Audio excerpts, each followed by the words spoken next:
1939. Fall asleep to hilarious history, grand tomorrows, and prompt catastrophes. Written and narrated in the style of Mark Twain. This book is factually accurate and edited by a human. Copyright 2026. James Henderson. By the time the year of our Lord 1939 sat down to breakfast, the human race had perfected the remarkable art of building a magnificent palace of tomorrow with one hand while laying a powder train to the basement with the other. It was a season of breathtaking duality. On one side of the Atlantic, man buried time capsules and marveled at talking robots. On the other, he began a systematic dismantling of his neighbor's borders with a ferocity that suggested he had learned absolutely nothing from his previous excursions into the mud. Chapter 1. The Flushing Meadows Tomorrowland. It is a singular quirk of the human animal that when he finds himself standing knee-deep in his own wreckage, his first instinct is to build a monument to how spick and span the parlor will look once he gets around to cleaning up. Nowhere was this more evident than in the Flushing Meadows of Queens, New York, in the spring of 1939. The site, for those who did not have the pleasure of seeing it in its previous incarnation, was a monumental heap of coal ash and refuse, a veritable cathedral of discarded clamshells and municipal indifference. Yet, by the grace of a massive influx of cash and the kind of civic optimism that usually precedes a bankruptcy hearing, this purgatory of cinders was transformed into the world of tomorrow. It was a transformation so thorough that one might have mistaken the place for a slice of paradise, provided one did not stare too long at the horizon, where the grim realities of a darkening globe were already beginning to smudge the pristine white plaster of the pavilions. To enter the fair was to step into a fever dream of architectural geometry. There sat the Trilon and the Perisphere, a triangular spike of steel trying to puncture the heavens, and a globe of white plaster that looked for all the world like a giant marble dropped by a titan in a game of lawn bowls.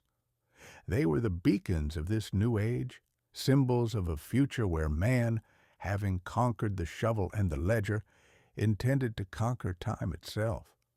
People flocked to them by the millions, paying their 50 cents with a solemn air of pilgrims approaching a shrine, though the deity being worshipped was not one of ancient vintage, but a shiny, chrome-plated version of efficiency.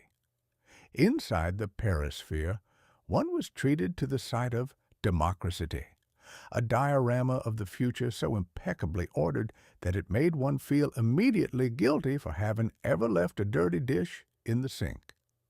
It was a planned city, vast and sweeping, where the highways were wide enough to land a bomber, and the housing was so uniformly pleasant that it seemed designed for a species that had abandoned the messy business of having an argument.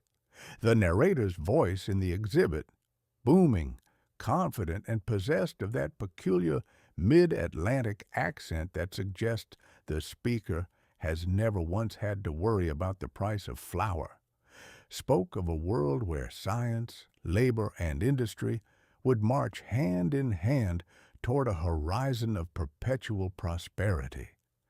It was a delightful lie, told with such sincerity that one couldn't help but admire the audacity of it. The citizens of 1939, weary from a decade of economic hard times that had stretched on longer than a preacher's sermon on a humid Sunday, were desperate to believe it. They walked the avenues of the fair, craning their necks at the Motorola exhibits and the General Motors displays, marveling at the notion that the automobile was the vehicle of salvation.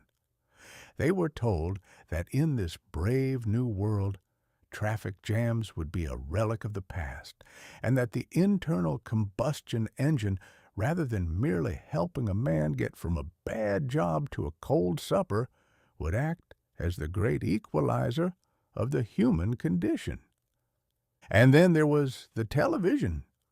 Oh, the television, a magic box that promised to bring the world into one's living room, an innovation that the fair-goers regarded with the same fearful reverence a primitive tribe might reserve for a solar eclipse. They crowded around the tiny flickering screens, watching static-filled images of men in suits talking about the weather, convinced that they were witnessing the dawn of a new era of global communication. How little they understood that they were merely building a faster way to broadcast their own confusion. The machine, like all inventions, was indifferent to the nature of the message it carried. It would be just as happy to show them the beauty of a sunset as it would the grim, marching boots of an encroaching army. I wandered the grounds myself, or rather, I watched from the ether as the crowds milled about, and I was struck by the staggering contrast of it all. Here, in Queens, they were burying time capsules to be opened by the citizens of the year 6939. They tucked away fountain pens, vials of nylon, and recordings of the world's leaders, as if the folks of 5 millennia hence would have the slightest interest in the trivialities of a generation that couldn't keep its own borders from leaking. It is a very human trait that to believe that the trifles of our own brief candle flicker are of such earth-shattering importance that they must be preserved in stainless steel. The air smelled of popcorn, burnt sugar, and the metallic tang of fresh paint. It was the scent of a party on the deck of a ship that was already taking on water, though the orchestra was playing so loudly that no one felt the dampness in their boots. People bought buttons that declared, "I have seen the future," and indeed they had. They had seen a future of streamlined cars, of automated kitchens that would cook a steak at the push of a button, and of a life where the machine did the heavy lifting. They had not seen the bill that would come due for such a luxury. The fair-goers were a sturdy lot, full of a hope that was as fragile as it was fierce. They wore their Sunday best, the men in hats that were becoming increasingly impractical, the women in dresses that fluttered like butterflies in the June breeze. They were not fools, these people. They knew that there were rumblings in Europe. They read the papers, they heard the radio broadcasts, and they understood that the men with the funny mustaches and the loud voices were up to no good. But at the fair, for the price of a $50, they could pretend, just for an afternoon, that those problems were thousands of miles away, locked behind the vast, unfeeling blue of the Atlantic. They looked at the exhibits of the future and saw a world where they were safe, where they were fed, and where the most pressing problem was deciding which new gadget to buy. It was a beautiful dream, and like all beautiful dreams, it was doomed to be interrupted by the harsh gray light of the morning. One could not help but be moved by the sheer, stubborn, irrational insistence of it all. This belief that if we only build a big enough monument to progress, we can keep the ghosts of history from rattling the windows. The Flushing Meadows World's Fair was not a look at the future, really. It was a look at the present, scrubbed clean, polished, and set on a pedestal, desperate to be loved. It was the ultimate American gesture. When the world goes to pieces, build a bigger, brighter version of yourself and invite everyone over to look at it. As the sun set over the fairgrounds, casting long, dramatic shadows against the white plaster of the pavilions, the lights began to flicker on, a synchronized, breathtaking illumination that made the whole place glow like a fallen constellation. The crowds gasped in unison, a sound of genuine, childlike wonder. For a moment, the ash heap was gone. The politics were gone. The fear was gone. There was only the light and the promise and the stubborn, wonderful, idiotic hope that perhaps, just perhaps, we might actually make it to tomorrow. But as I watched from the shadows, I couldn't shake the feeling that we were merely rehearsing. We were learning how to build the stage, how to set the lights, and how to project our own voices into the void. We were building a magnificent palace of tomorrow, never stopping to notice that we were using the very stones of our own impending ruin to lay the foundation. It was, in every sense, a grand performance, a ledger of grand tomorrows, written in the frantic, hopeful ink of a species that knows deep down that the ledger never quite balances. And so the fair continued, a bright, shining bubble in a world rapidly losing its capacity for laughter. The world of tomorrow had arrived, and it was glorious, and it was temporary, and it was entirely, hopelessly blind to what was waiting just around the corner. Chapter 2. The Sausages of Statecraft. If there is one thing that history is particularly fond of doing, it is taking the most dignified institutions of man and forcing them to sit on a folding chair in the backyard, holding a plate of something that requires a napkin and a sense of humor. In the summer of 1939, the grand, polished machinery of the British Empire, represented by none other than King George VI and his consort, Queen Elizabeth, found itself in just such a position at the country estate of Mr. Franklin Delano Roosevelt in Hyde Park, New York. It was a meeting of worlds that had, for the better part of 3 centuries, existed in a state of polite disagreement, followed by a violent divorce, and eventually settling into a relationship that could best be described as estranged cousins who occasionally borrow money.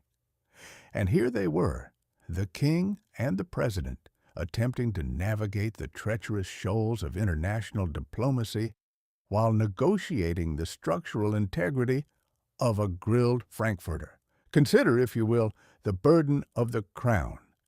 It is a heavy golden thing that sits atop the brow and demands a certain carriage of the spine, a posture that suggests one has never once in their life had to worry about where their next bowl of gruel was coming from.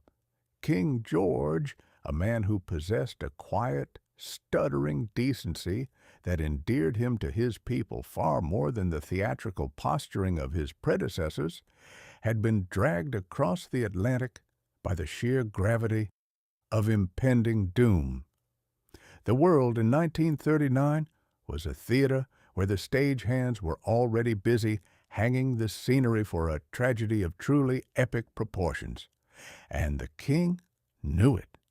He was a man who looked as though he would much rather have been back at a desk with a map, a stiff drink, and a quiet room, rather than playing the role of the global diplomat in the humid heat of an American June. And then there was Mr. Roosevelt, a man who navigated the complexities of American politics with the ease of a riverboat gambler on the Mississippi. He understood, with that intuitive, bone-deep sense of theater that defined his entire career, that the most serious business is often conducted when nobody is looking too closely at the fine print. And so he decided that the best way to cement a partnership that would, in all likelihood, determine the survival of Western civilization was to invite the king and queen to a picnic. A picnic. Not a state dinner with silver platters and footmen in livery, not a grand banquet where one had to worry about which fork to use for the fish, but a picnic at Hyde Park, with the grass and the gnats and the inescapable truth that when you hand a man a hot dog, you are stripping away the veneer of empire and revealing the man underneath. The arrival of the royal couple at the Roosevelt estate was a spectacle of understated absurdity. The British entourage, dressed in their finest diplomatic travel wear, looked about the rolling lawns of the Hudson River Valley with the confused expressions of missionaries who had stumbled into a nudist colony. They were waiting for the protocol to begin, waiting for the instructions on how to behave, waiting for the pomp. And instead, they were handed a paper plate.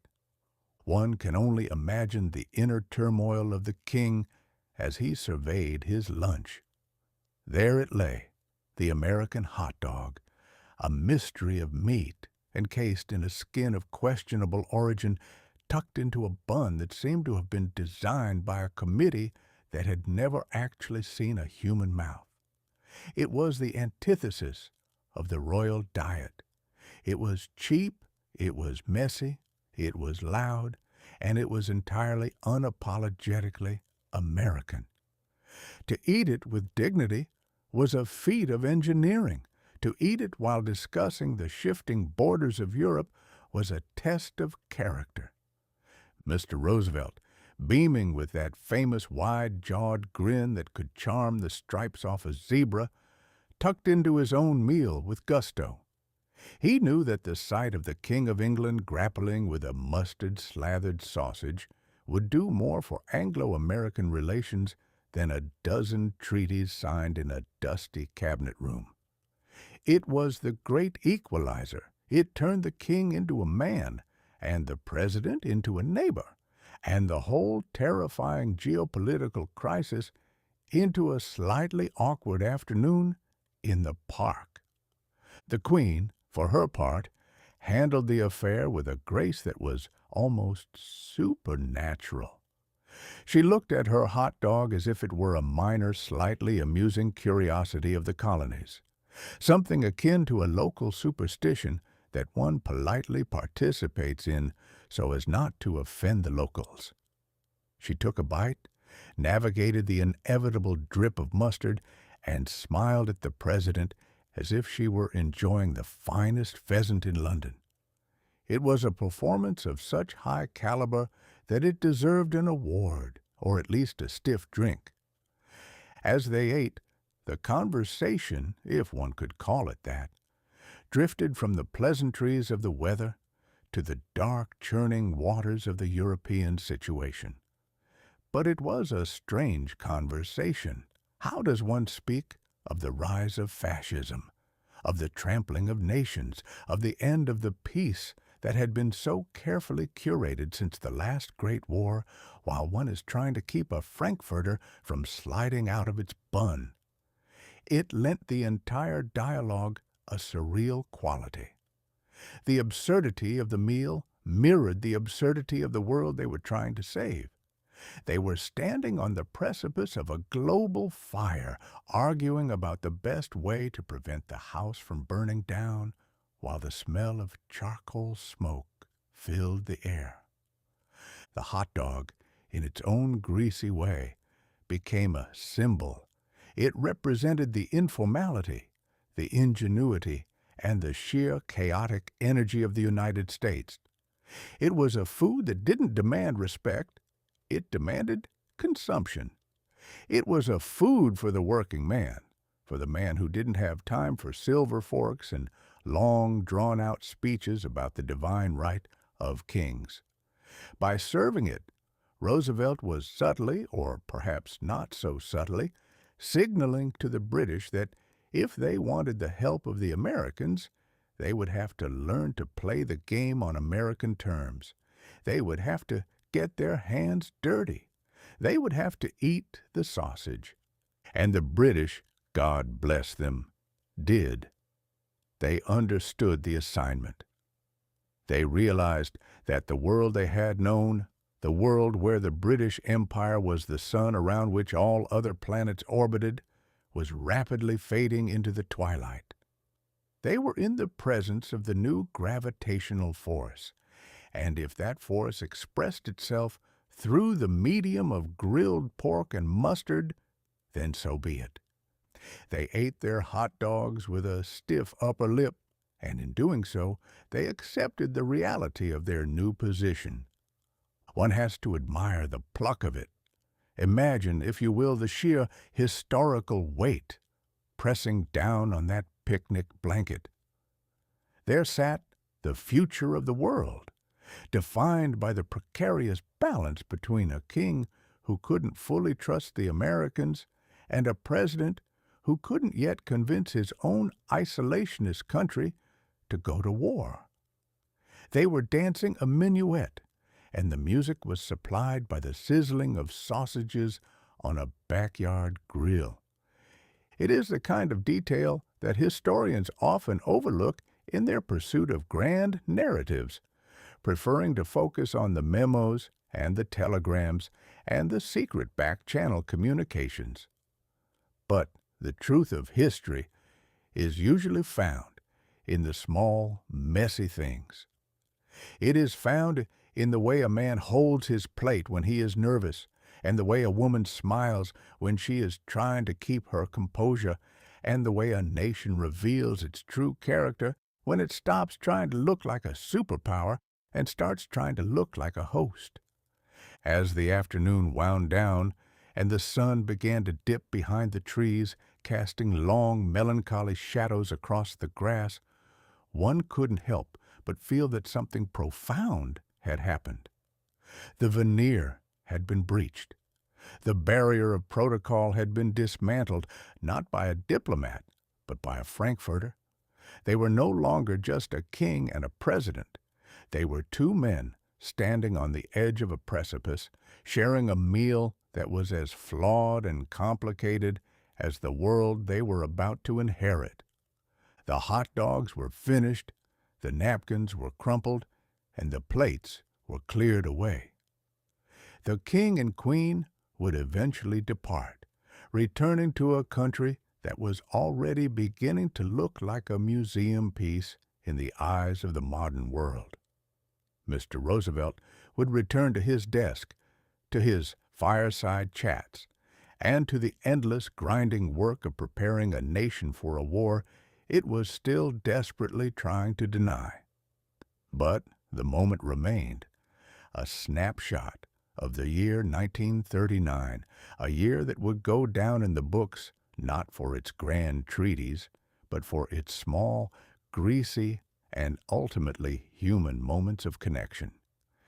It is a lesson worth remembering, I suppose.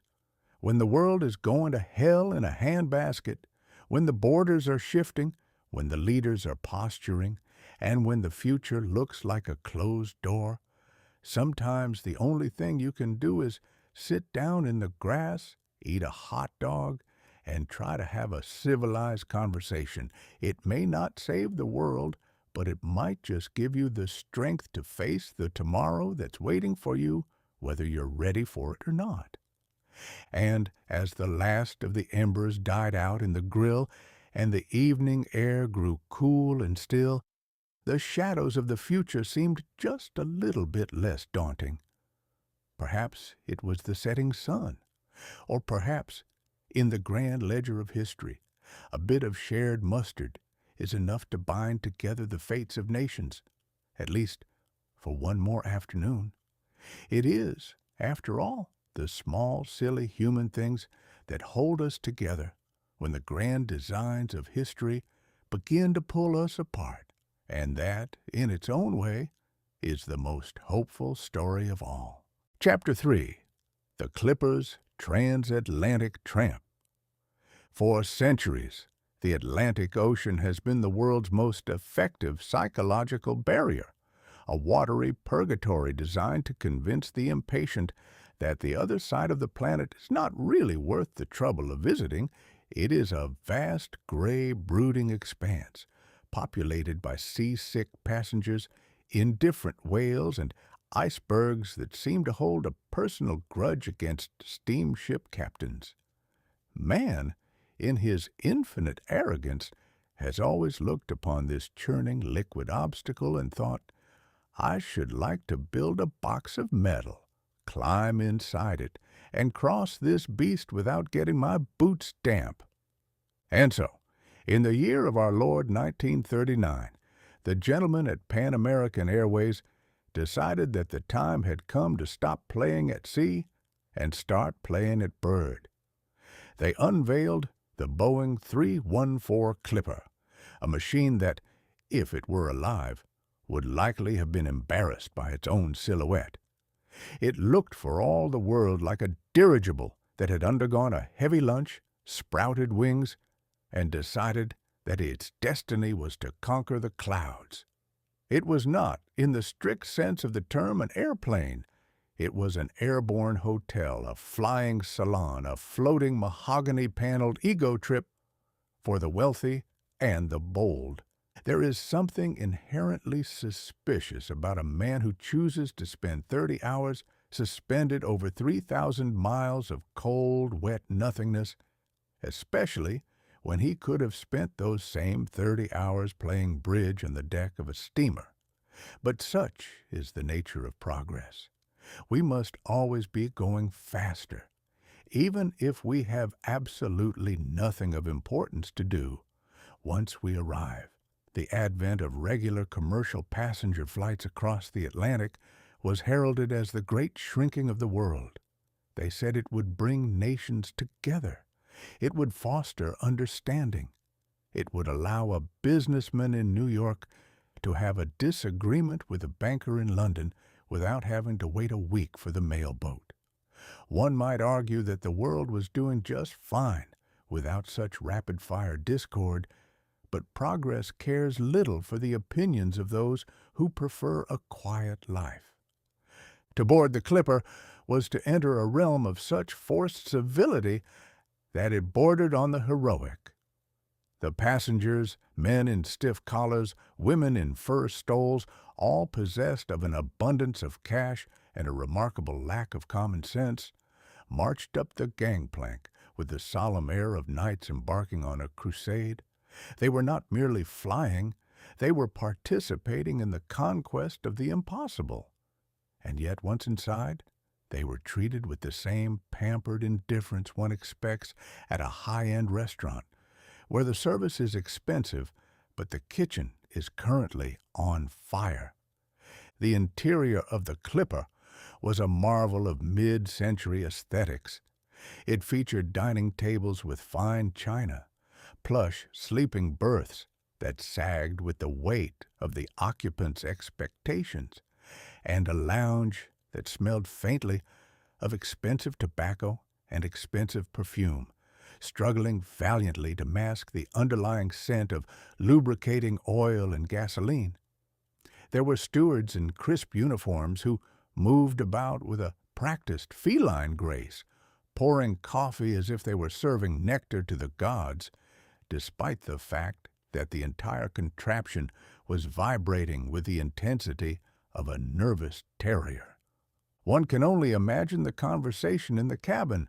The roar of the 4 radial engines was sufficient to render any intelligent discourse impossible, which was perhaps a blessing for all involved. People shouted pleasantries at one another, nodding vigorously, pretending to understand the latest gossip from the continent, while their ears throbbed in sympathy with the propellers. It was a perfect microcosm of society, a group of people stuck in a metal tube, screaming inanities at one another while plummeting toward a destination that was, in all likelihood, just as noisy as the place they had left behind. The flight itself was not so much a journey as it was a test of endurance masquerading as an adventure. They called it regular commercial service, a phrase that suggests a mundane reliability.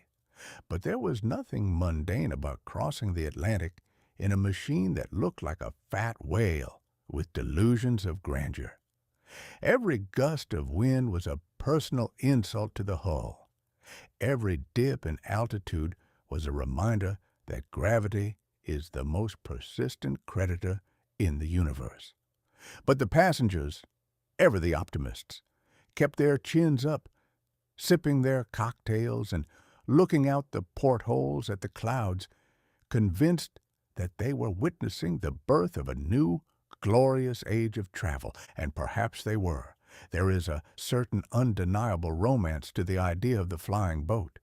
It invokes the image of explorers, of pioneers, of men who look at a map and see not a boundary, but a dare. The Clipper was the physical manifestation of that dare. It was a bold, loud, brassy statement that said, "Nature may have created the ocean, but we have created the engine, and we shall see who grows tired first." It was the triumph of the machine over the medium, a victory that would eventually lead to jet engines, tiny seats, and the modern indignity of the airport security line. But back in 1939, the wonder was fresh. The passengers were not yet hardened by the experience of 1,000 long-haul flights. They were not yet complaining about the legroom or the quality of the warmed-over chicken. They were, for the most part, simply amazed that they were not falling. They spent the hours staring at the vast indigo abyss below, occasionally pointing at a whitecap or a distant ship, feeling a kinship with the birds that they had no right to claim. They were, in their own minds, conquerors of the sky. The irony, of course, was that while they were floating above the Atlantic, patting themselves on the back for their speed and sophistication, the world below was busy making plans to turn that same ocean into a graveyard. The same engineering that produced the Clipper, the same understanding of aerodynamics, the same mastery of fuel and metal, was being applied with equal vigor to the production of bombers. The very technology that promised to bring the world together was, with a flick of a lever, just as capable of blowing it apart. But on board the Clipper, such thoughts were buried beneath the veneer of luxury. One does not contemplate the impending collapse of civilization while nibbling on a watercress sandwich. One contemplates the menu. One contemplates the comfort of the berth. One contemplates the status of being a transatlantic passenger, a title that carried with it a certain weight, a certain prestige, a certain insufferable air of superiority that was almost worth the ticket price alone. As the Clipper droned on, a lonely, mechanical speck against the vast canvas of the sky, it carried with it the hopes of a generation that believed deep in its bones that technology was the ultimate savior. They believed that if we could just travel fast enough, go high enough, and see far enough, we would eventually find the answers to all our problems. They were looking for a future that was clean, fast, and frictionless. They did not realize that the machine, for all its majesty, was just a vessel. It was a container, and it was filled with the same humanity that had been sailing across the Atlantic for centuries. The same greed, the same fear, the same desire to be somewhere else, the same eternal restless unhappiness that keeps us moving, ever moving, even when we haven't the slightest idea where we are going. So there they sat, the high-flying elites, vibrating through the stratosphere, sipping their gin, and believing they were masters of the universe. Below them, the ocean continued its ancient, slow, indifferent churning. It had seen the Vikings, it had seen the explorers, it had seen the steamships, and it would see the Clipper. It would swallow the history of all of them, and it would remain, as it always had been, vast, deep, and entirely unconcerned with the vanity of man. The world had not been conquered. It had merely been bridged, and the bridge, as it turned out, was made of nothing more than aluminum, gasoline, and the misplaced confidence of a species that had forgotten how to walk. Yet, as the journey neared its end, and the coast of Europe rose to meet them, a thin, dark line on the horizon that promised either adventure or disaster, the passengers cheered. They had crossed the pond. They had done the impossible. They disembarked with their hats perfectly straight and their spirits high, ready to step into a world that was already tilting on its axis, oblivious to the fact that their flying boat was the last beautiful echo of a world that was about to vanish in the roar of a much darker, much louder machine. They were the last of the innocents, and they had arrived in the nick of time, just as the curtain was beginning to rise on the final act. Chapter 4. The Luckiest Man at Home Plate. It is a peculiar vanity of our species to assemble in great, sweltering herds to watch other men chase a sphere of horsehide across a patch of manicured grass, believing all the while that the outcome of such a chase holds some profound weight in the grand celestial ledger of the universe. We crown these men as kings, dressing them in flannel and spikes, and we build cathedrals of steel and concrete to house their rituals. We call it the national pastime, which is to say, it is the diversion we have collectively agreed upon to keep ourselves from noticing that the clock is ticking and that the sun is inevitably going to set on us all. On the 4th day of July, in the year 1939, 60,000 of these hopeful, perspiring souls packed themselves into Yankee Stadium, not to witness a victory, but to witness a goodbye. It was a day of stifling heat, the kind of New York summer afternoon that sits upon one's shoulders like a damp wool coat. The air was thick with the scent of roasted peanuts, stale tobacco, and the collective anxiety of a crowd that knew it was about to have its heart bruised. There stood Lou Gehrig, the Iron Horse, they called him, a man who had seemingly stepped off the pages of a myth, built of stubborn muscle and a constitution that suggested he was forged in the same blast furnace that tempered the steel of the city's skyscrapers. He had played more games in succession than any man had a right to. He was a machine of efficiency, a battering ram in cleats, a creature of such consistency that one could set a watch by his swing. He was, by all appearances, the very definition of American endurance. And yet, there he stood at the microphone, a shadow of the Titan he had been only a year prior.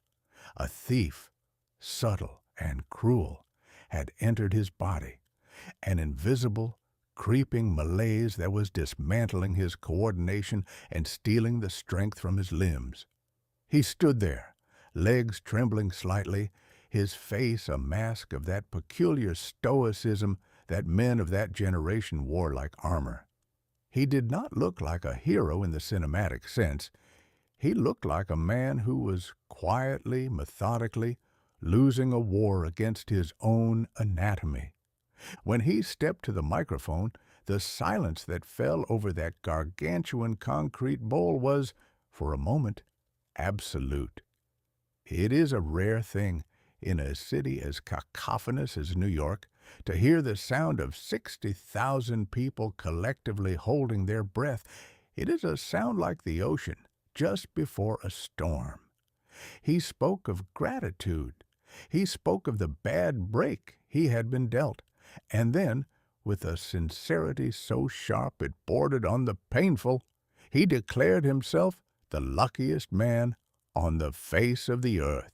I have spent a long time observing the human animal, and I must confess, This statement struck me as a marvel of magnificent delusional defiance. The luckiest man? To be dying in the prime of one's life? To feel the wiring of one's own nervous system fraying like a worn-out rope? To watch the exit sign illuminate while the house is still full of people cheering your name? To call that luck is either the greatest lie ever told or the greatest truth ever discovered. One suspects it was the latter. For what is luck, if not the measure of what a man perceives he has been given rather than what he has lost?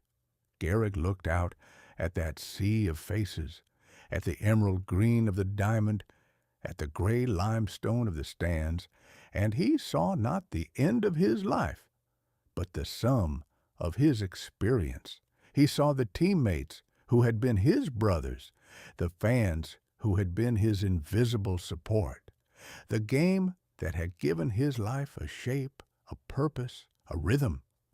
He had been given a chance to live at a tempo that most men only dream of, and even as the music slowed to a funeral dirge, he chose to hear it as a symphony. The crowd, predictably, did not take it with the same detachment. They wept. They wept into their hats.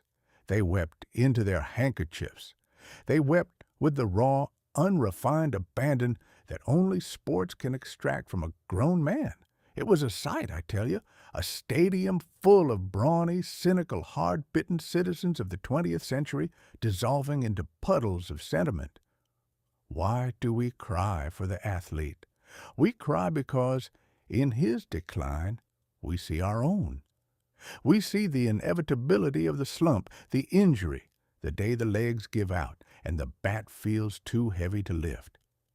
We see that the game is rigged, that the umpire has no eyes. The pitcher is always throwing heat we cannot hit, and the final inning is as inevitable as the setting sun. Gehrig's speech was a sermon on the dignity of acceptance. He didn't rail against the gods. He didn't curse the cruel chemistry that was undoing him. He stood there, leaning on that microphone as if it were a life raft, and he offered a benediction. He gave the people permission to move on, to remember him not as he was in that moment, but as he was in the sunlight, rounding the bases, the crowd a dull roar in his ears, his body doing exactly what he asked of it. It was a performance of the highest order, for it is a difficult thing to die in public and do it with grace. Most of us, when our time comes, prefer the privacy of a darkened room, away from the prying eyes of the curious.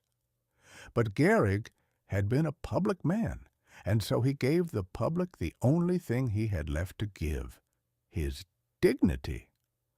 As he walked off that field, waving his cap, the applause followed him like a physical tide. It was the sound of 60,000 people trying to push back the encroaching night. They knew, as surely as he did, that they would never see his like again. The era of the iron horse was over. The era of the machine was receding, and the era of the mess, the complicated, fragile, uncertain era of the coming conflict, was upon them. I looked at the scene from the rafters of the Celestial Theater, and I couldn't help but admire the man. He was, in that moment, the quintessential American hero. Not because he was perfect, but because he was human. He had possessed the strength of a locomotive, and he had possessed the grace to admit that even a locomotive must eventually reach the end of the line and sit idle in the roundhouse. We build our heroes to remind us of what we might achieve, but we cherish them most when they remind us of what we must endure. Gehrig's luck was not in his talent. It was in his ability to look at the scoreboard, see that the game was lost, and still tip his cap to the crowd. It is a lesson that every man, woman, and child in that stadium would one day have to learn for themselves, though most would never have the stadium or the microphone, or the 60,000 witnesses to make the lesson stick. And so the game continued. The next batter stepped up. The pitcher toed the rubber. The world turned, indifferent to the tears of baseball fans, and the summer heat continued to press down upon the city. But for one afternoon, under the glare of the July sun, a man had held up a mirror to a nation and asked it to look at its own mortality. And then, with a kind and gentle smile, he had reminded them that it was, all things considered, a pretty good game while it lasted. He walked into the tunnel, into the shadows, leaving behind a silence that was louder than any roar of the crowd, and we were all, in some small way, better for having heard it. Chapter 5. The Alliance of the Wolf and the Bear. If one were to scour the annals of human duplicity, a task that would require a library the size of the moon and a stomach of cast iron, one would struggle to find a more exquisite performance of hypocrisy than the Non-Aggression Pact of 1939. It was a spectacle that surely caused the devil himself to pause in his infernal duties, take a long drag on a cigar, and mutter, "Well, I certainly didn't think of that." For years, the two titans of the European stage, Herr Hitler and Comrade Stalin, had been engaged in a shouting match that echoed from the damp, gray streets of Berlin to the frozen, bureaucratic halls of the Kremlin.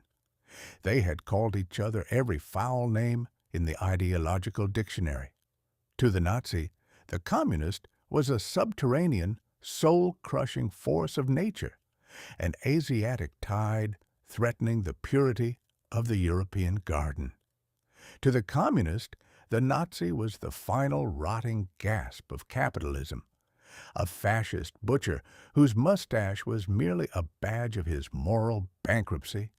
They were the immovable object and the irresistible force, separated by an ocean of blood, dogma, and mutual incandescent loathing.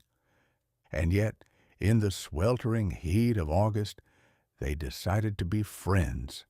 It was a conversion so swift, so unnatural, and so utterly cynical that it stripped away the last remaining pretenses of international morality, like a cheap suit in a rainstorm. It was the sort of friendship that one usually finds between two pickpockets who have realized that they are both targeting the same mark and have decided that it is far more efficient to share the wallet than to spend the evening in a knife fight. The architect of this absurdity, a man named Ribbentrop, was dispatched to Moscow with the sort of frantic haste that one usually reserves for a man fleeing a house fire. He arrived in the Kremlin, that dark and brooding fortress of the Tsars, with his suitcase full of promises and his heart full of secrets. He was greeted by Molotov, a man who possessed all the warmth of a frozen radiator and the moral flexibility of a corkscrew. The rest of the world looked on in a state of catatonic shock. The diplomats, the pundits, the newspapermen, they all looked at their maps and scratched their heads, wondering if the ink had finally poisoned the brains of the world's leaders. The communists, who had spent decades marching in rallies against the fascist menace, suddenly found themselves in the position of having to cheer for the man they had been told was the literal incarnation of Satan.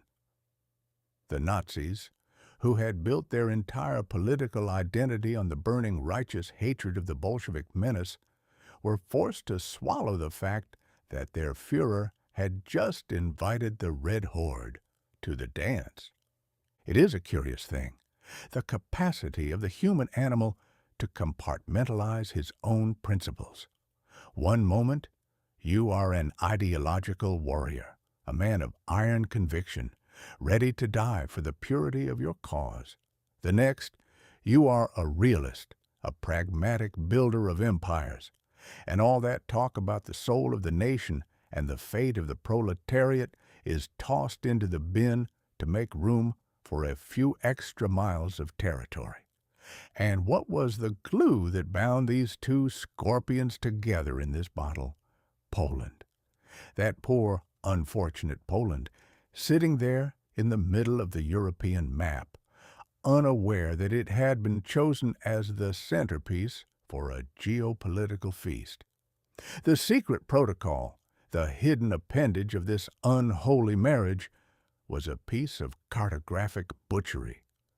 With a few strokes of a fountain pen, these two men carved up the map like a butcher carving a Thanksgiving turkey, deciding who would get the drumstick and who would get the wings, all while the bird was still very much alive and singing its national anthem.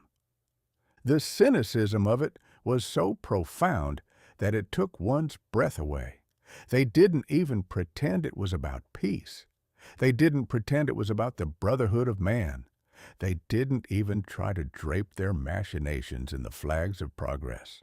They simply stood over the map, looked each other in the eye, and acknowledged that since they were both in the business of theft, they might as well ensure that they didn't trip over one another while looting the house. One has to admire the efficiency of the villain even while one deplores his methods. There is a certain terrifying clarity in such an arrangement. It is the clarity of the predator who has no need to lie to his prey, only to his partners. And what partners they were. Hitler, the man who dreamed of a 1,000-year Reich, and Stalin, the man who dreamed of a global revolution. The two of them shaking hands over the carcass of a sovereign nation, each one knowing that the pact was not a commitment to a future, but a temporary suspension of hostilities. It was a truce, not a peace. It was a handshake between two men who were both waiting for the other to turn his back so that he could pull the trigger. The world's newspapers sputtered. The journalists, those eternal optimists who still believed that words like treaty and pact actually meant something, were left stammering. How do you report on a collision of two worlds that were supposed to be binary opposites? How do you explain to the public that the lion and the bear have decided to go into the mutton-stealing business together? It was the great unmasking. It proved once and for all that the grand ideologies of the 20th century were not religions, but masks. They were colorful, elaborate, and deeply distracting masks that the leaders of the world wore to hide the fact that the only thing they truly believed in was the acquisition of power. They could talk about the destiny of the master race, and they could talk about the liberation of the masses. But when the moment of truth arrived, they were just two men in suits, staring at a map, looking for the easiest way to grow a bit fatter at the expense of their neighbor. I suspect that if you were to ask the average man on the street in London or Paris or even Berlin what he thought of this new friendship, he would have been at a loss for words. It was too fast. It was too strange. It defied the logic of the school books and the sermons of the churches, but the soldiers knew. The men who had been training for years, who had been studying the terrain and checking their equipment, they didn't need to read the newspapers. They understood the language of power. They knew that when the wolves stop barking and start whispering, it is usually because the sheep are already on the menu. And so the pact was signed. The pens were capped. The champagne was poured, no doubt to the sound of back-slapping and hollow laughter. The deal was struck, and the world held its breath, waiting for the other shoe to drop. It was a moment of profound, crystalline, terrifying clarity. The era of the grand speeches and the lofty ideals was ending, and the era of the cold-blooded calculation was beginning. One might have hoped that such a blatant act of treachery would have shocked the world into its senses. One might have hoped that the common people would rise up and say, "No, we will not be the pawns in your map-making game." But the human animal is a creature of habit, and the habit of obedience is a hard one to break. We follow our leaders, we trust our governments, and we hope that even if they are scoundrels, they are at least our scoundrels. But history has a way of being an unsparing judge. It remembers the signatures, it remembers the maps. It remembers the way the wolves smiled when they thought no one was watching. And when the time came for the reckoning, and you can be sure that it always does, history did not look at the fine print of the treaty. It looked at the blood on the map, and it found the defendants guilty of a crime so vast that it didn't even have a name yet. We are left with the image of that room in Moscow, the dimly lit space, the heavy curtains, the men with their fountain pens and their hollow eyes. It was a snapshot of a turning point, a moment when the world tilted on its axis and began its long, steep slide into the abyss. They thought they were being clever. They thought they were being strong. They thought they had outsmarted the march of time. But they were just two small, grasping, frightened men trying to hold back the tide with a piece of paper and failing, as all such men always do, to see that the tide doesn't care about your signature. The tide only cares about the shore, and the shore, as it turned out, was Poland.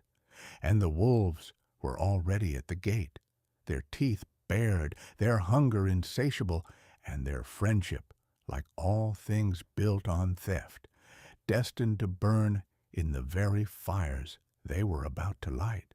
Chapter 6. The Danzig Border Incident. If a man intends to rob his neighbor, he generally waits until the neighbor is asleep, or perhaps until he has gone out to the market to purchase a loaf of bread. He does not, as a rule, break into the neighbor's chicken coop in full view of the local constable, claim that the chickens attacked him with bayonets, and then declare with a straight face that he is merely liberating the eggs for the sake of regional stability. And yet, when nations, those large, lumbering, and remarkably thin-skinned collections of humanity, decide that it is time to expand their front porch, they seem to lose all grasp of the simple, common-sense etiquette that governs the behavior of any decent burglar. In the late summer of 1939, the German leadership found itself in a state of exquisite agitation. They had a massive, grinding war machine that was idling in the driveway, burning fuel and demanding to be put to work. They had a plan, they had a map, and they had a very specific appetite for the sovereign territory of Poland. But they lacked the one ingredient that every good, honest act of international aggression requires: a reason.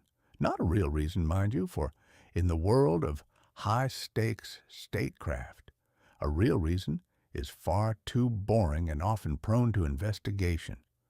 No, they required a fictional reason, a dramatic, heart-wrenching, and entirely manufactured outrage that would allow them to march their legions across the border while looking, at least to the casual observer, like the aggrieved party. They found their stage in the quiet town of Gleiwitz, a place so unremarkable that it would have remained a footnote in history had it not been chosen to host the most transparently absurd piece of theatrical tomfoolery of the 20th century. The plan was, in essence, a low-budget play. The props were simple: a few sets of Polish uniforms, some small arms, and a handful of unfortunate souls whose final contribution to the world would be to play the part of the Polish aggressor. The scene was set on the last day of August. The radio station at Gliwice was suddenly overrun by these phantom invaders. They burst in, shouting slogans in Polish, waving their pistols, and making a great deal of noise for the benefit of an audience that was entirely imaginary.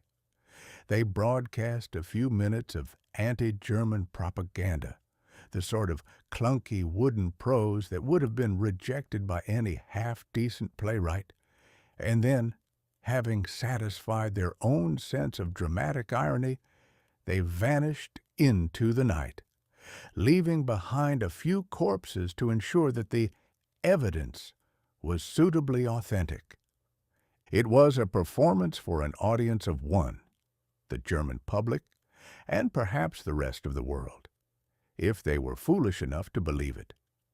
It was the Danzig Border Incident, a name that rings with the solemnity of a judicial record, but possesses the truthfulness of a tabloid horoscope. One can only imagine the sheer, unadulterated hubris of the men who sat in Berlin watching the telegraph machines, waiting for the world to gasp in horror at the unprovoked attack on the mighty German nation. How they must have chuckled at their own cleverness to believe that one could simply dress a few corpses in the costume of an enemy, stage a radio broadcast, and call it a casus belli. It is a level of vanity that is almost impressive in a dark and twisted sort of way. It is the vanity of a child who thinks that if he covers his eyes, the rest of the room cannot see him. And yet the tragedy was not in the quality of the acting. The tragedy was in the consequences of the play. For the world, or at least the part of it that was paying attention, looked at the Gliwice incident, sniffed the air, and smelled the distinct, acrid odor of a lie so large and so clumsy that it could only be a prelude to something much, much worse. They knew, as surely as the sun sets in the west, that the radio broadcast was not the cause of the war. It was the signal for it. The curtain rose on the Blitzkrieg the very next morning. If the Gliwice incident was the dress rehearsal, the invasion of Poland was the main event, and it was performed with a terrifying mechanical efficiency that made one wish, for the briefest of moments, that the actors had been as inept as their predecessors at the radio station. The German machinery, which had been panting in the driveway for months, finally roared to life. The borders were crossed not by phantom attackers, but by a tidal wave of steel, fire, and calculated industrial strength violence. The lightning war was a concept designed to ensure that the enemy had no time to think, no time to react, and, crucially, no time to realize that the fight had already been lost before the first shot was fired. It was a strategy of shock, a tactical application of the same principle that allowed the bullies in the schoolyard to punch a boy before he even had a chance to say hello. It was effective, it was ruthless, and it was entirely indifferent to the thousands of lives that were being unspooled like thread from a loom.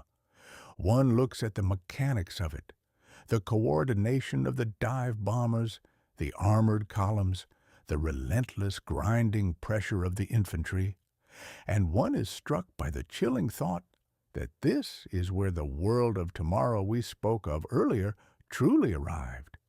It was not a world of flying cars and clean automated kitchens. It was a world of perfect, terrifying, optimized destruction. The same science that was used to improve the radio signal was used to direct the bombs. The same engineering that allowed the Clipper planes to cross the Atlantic was used to design the engines that powered the tanks. As the Polish Republic crumbled under the weight of the assault, the world realized that the Danzig Border Incident was not just a lie. It was an insult. It was a mocking gesture, a flick of the nose at the very concept of truth. It said to the other nations of Europe, "We know you know we are lying. We know that you know that we staged the attack, that we killed the prisoners, that we wrote the script, and we are doing it anyway, because we can." That is the true terror of the despot. It is not that he can lie. Anyone can lie. It is that he can command you to believe, or at the very least, command you to act as if you believe. He forces you into the play. He makes you a part of the farce, and as long as you are playing your part, the war goes on. The border was gone. The fiction of the Polish aggression had served its purpose, and it was discarded like a costume after the final act. Now, there was only the cold, hard reality of the map being rewritten in blood. The incident was buried in the archives, a piece of detritus on the floor of history. While the tanks kept rolling, it was a stark lesson in the nature of power, a lesson that would be repeated in various forms throughout the coming years. I often think of those poor, nameless souls who were dressed up and sent to the radio station at Gleiwitz, tasked with playing the part of the aggressor in a play they never auditioned for. They were the first victims of the war, the first casualties of a lie that would eventually consume millions. They were the pawns in a game of global chess, moved by a hand that did not care if they lived or died, so long as their death served the narrative. As the smoke cleared over the border and the armies of the Reich pushed deeper into the heart of the country, one could not help but feel a profound, heavy sense of melancholy. The time for talk was over. The time for diplomacy, for treaties, for polite hand-wringing at the League of Nations, all of it had been swept away by the roar of the engines and the shattering of the glass. The play had begun, the actors were on stage, and the audience, whether they wanted to watch or not, was locked in their seats for the duration of the performance. It was a dark, confusing, and altogether miserable way to start a war. But then again, war is rarely a polite affair. It is, by its very nature, a disruption of the order, a breaking of the rules, a violent rejection of the truth. And in that regard, the Gleiwitz incident was perhaps the most fitting possible opening. A lie to start a slaughter. It is as old as humanity itself, and it is a trick that we seem doomed to fall for over and over again until the end of time. The border at Danzig was not just a line on a map. It was the edge of the world we knew, and once we crossed it, we discovered, to our collective horror, that there was nothing waiting on the other side but more of the same, only faster and louder and much, much deadlier. Chapter 7. The Disappointed Headmaster's Broadcast. There are few things in this world more pitiable than the sight of a man who has played by all the rules, followed every procedural dictate, and cross-referenced every footnote in the book of international etiquette, only to discover that the man sitting across the table has not only burned the book, but has also set fire to the table, the chairs, and the very house in which they are sitting. On the 3rd day of September, in the year of our Lord 1939, a gray, dismal sort of Sunday, the world of the civilized, or that portion of it that still believed in the sanctity of a signature, paused to listen to the crackling, buzzing voice emanating from the wireless radio. It was the voice of a man who had spent the better part of a year clutching a piece of paper like a holy relic, a man who had traveled across the map with an umbrella and a profound, stubborn, and ultimately tragic faith in the decency of human nature. If you were to paint the portrait of this man, you would not paint him as a warrior. You would paint him as a headmaster of a boys' boarding school, a man who has just walked into the study to find that the students have not only broken the greenhouse glass, but have also set the curtains ablaze and are currently playing hopscotch in the smoldering ruins. He does not reach for a cane. He does not shout. He simply sighs, a long, weary, dust-settling sigh, and wonders where he went wrong, where the syllabus failed, and why, despite his most rigorous lectures on the virtues of fair play, the boys have decided to act like absolute savages. That was the tone of the broadcast. It was the tone of a disappointed schoolmaster. It was not a war cry. It did not ring with the brassy, martial fervor of a general preparing to send legions over the top. It was, rather, a lament. It was the sound of a man who had promised his neighbors that the house would not be robbed, only to find the burglars moving the furniture out the front door in broad daylight. "I have to tell you," the voice said, and one could almost hear the quiet shifting of papers, the clearing of a throat, the stiffening of a collar, that no such undertaking has been received, and that consequently this country is at war with Germany. The sentence was as clean as dry and as devastating as a winter wind. It was the end of an era, though nobody quite knew it yet. It was the expiration date on an optimism that had been rotting for months, kept fresh only by the relentless application of wishful thinking. The headmaster had tried to reason with the wolves. He had brought them biscuits. He had offered them the guest room. He had assumed, with the peculiar blinkered logic of the bureaucrat, that if one simply treats a wolf with enough civility, it will eventually realize that it is a dog and start wagging its tail. It is a profound error of the human animal to assume that his own code of conduct is universal. We walk through the world holding our little umbrellas, assuming that everyone else respects the concept of a fair fight, or honorable conduct, or the binding nature of a treaty. We are surprised, shocked even, when we encounter those who view these things not as pillars of civilization, but as obstacles to be trampled underfoot. The gentleman at the microphone was the personification of that shock.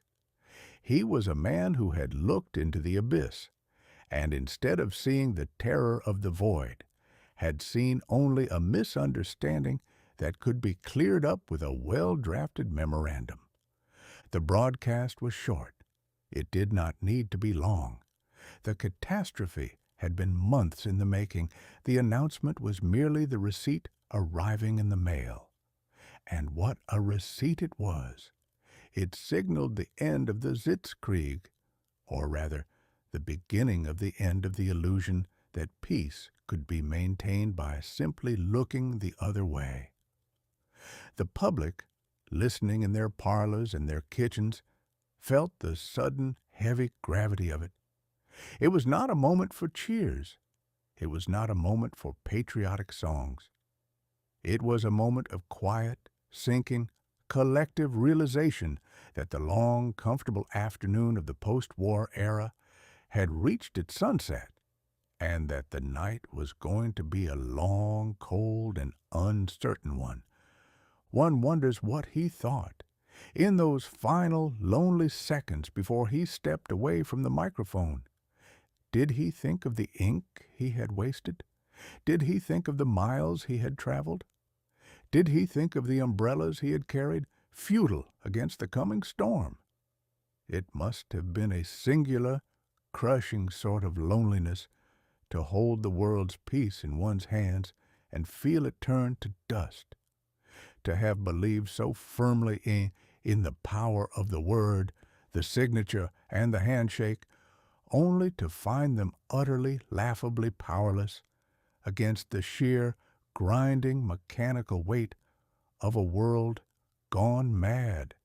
It is easy, from the comfort of the years that followed, to judge the man, to point at the mistakes, to call him naive, to mock the umbrella and the paper. But there is a certain tragedy in his failure that is common to all of us. We all want to believe that the world is a reasonable place. We all want to believe that if we just talk long enough, compromise enough, and keep our manners in check, we can avoid the inevitable. We are all headmasters of our own little schools, hoping against hope that the students will finally learn the lesson of coexistence, even as we see them sharpening their pencils into shivs. The broadcast ended. The silence that followed was not the peaceful silence of a Sunday morning. It was the silence of a house that has just realized the roof is on fire. People looked at their spouses, their children, their aging parents, and they felt the cold hand of the future on their shoulders. The gentleman with the umbrella had done his best, and his best had been to try and stop a hurricane with a polite request. History, that stern and often cruel judge, would be hard on him. It would strip him of his titles and his prestige and leave him as a cautionary tale in the textbooks, the man who thought he could bargain with the fire. But in that moment, as the radio went quiet and the first sirens began to wail in the distance, he was something else. He was a mirror. He was a reflection of a generation that had been so traumatized by the horrors of the past that it had become terrified of the future. He was the embodiment of the desire to be good in a world that had decided to be evil. And so the war began. It did not begin with a bang, but with a broadcast. It did not begin with a battlefield charge, but with a sad, measured, disappointed voice telling us that the rules had changed, and that we, whether we liked it or not, were now playing a game where the only prize for good behavior was the privilege of being the first to be crushed. The schoolmaster had left the podium. The pupils were now in charge of the building, and they had no intention of following the syllabus. They had their own ideas about how the world should be run, and unfortunately for the rest of us, they were written in iron, in fire, and in the broken, scattered promises of a year that had tried and failed to be better than the ones that came before. It was a broadcast that marked the transition from the world of the lecture hall to the world of the furnace. It was the final gasp of the old diplomacy, a relic of an age that valued the protocol over the power, the pen over the piston, and the promise over the reality. As the radio was clicked off, one could almost hear the gears of the world shifting into a new, grinding, and terrifyingly efficient rhythm. The peace was dead, the papers were shredded, and the only thing left to do was to pick up the pieces, dust off the heavy iron-bound books of survival, and start learning the lessons of a world that had forgotten how to listen to the headmaster. Chapter 8. The Sitzkrieg Intermission.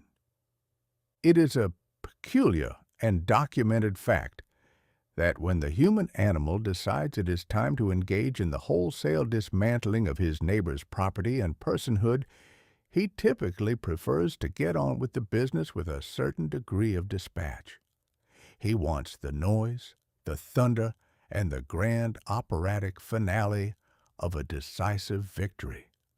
But in the autumn of 1939, the great powers of Western Europe, having formally declared that they were indeed at war, having signed the papers, printed the headlines, and sent their young men off to the front with ribbons and cheers, decided, with a collective and inexplicable shrug, to do absolutely nothing.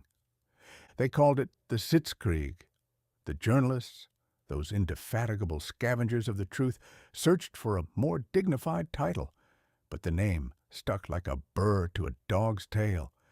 It was, in essence, the most polite, the most sedentary, and the most profoundly boring war in the history of the species.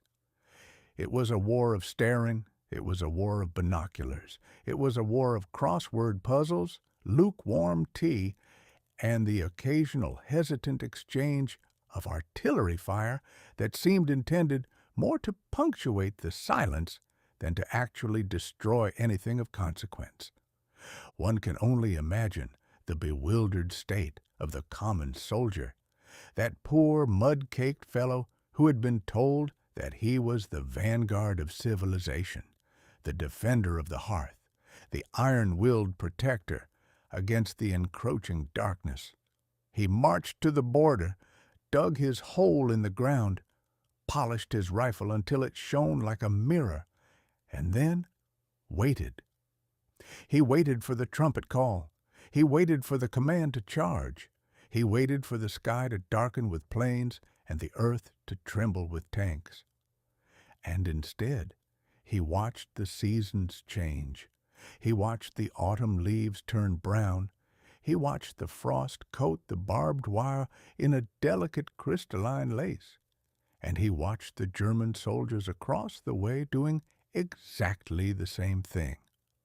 There they sat, the French and the British on one side of the line, the Germans on the other, peering through their field glasses at one another like two elderly men who have had a falling out over a property line and are now determined to outweight each other until the end of time. It was a standoff of monumental, tedious proportions. If the soldiers had been less encumbered by the machinery of death, one suspects they might have wandered out into the no-man's land to play a game of cricket or to exchange recipes for sausage. So profound was the lack of active hostility. The generals, meanwhile ensconced in their chateaux far behind the lines, were having the time of their lives. They had maps. Oh, how they loved their maps! They spent their days pushing little wooden blocks around, adjusting their spectacles, and discussing the strategic implications of a defensive posture. They were engaged in the grand intellectual exercise of war, unburdened by the inconvenient messiness of actually having to fight it. They were convinced, with the unshakable confidence of men who have never had to share a trench with a rat, that the war could be won by sitting very still and waiting for the enemy to grow tired or go bankrupt or simply die of boredom. It was a strategy of attrition, based on the assumption that if you stare at your enemy long enough, he will eventually feel so guilty about his ideological transgressions that he will simply pack up his tanks and go home to read a book. It is a lovely, civilized theory. It is also entirely delusional. The press, of course, was in a state of terminal agitation. They had come to the front looking for heroism, for the stirring sights of modern conflict, for the dramatic narratives of victory and defeat. Instead, they found a front line that had all the urgency of a Sunday afternoon in a sleepy provincial town. They struggled to fill the columns of their newspapers. They wrote flowery, desperate prose about the determined resolve of the troops, the stoic silence of the trenches, and the strategic necessity of the pause. They tried to turn the act of sitting on a crate and eating a biscuit into an act of supreme military importance.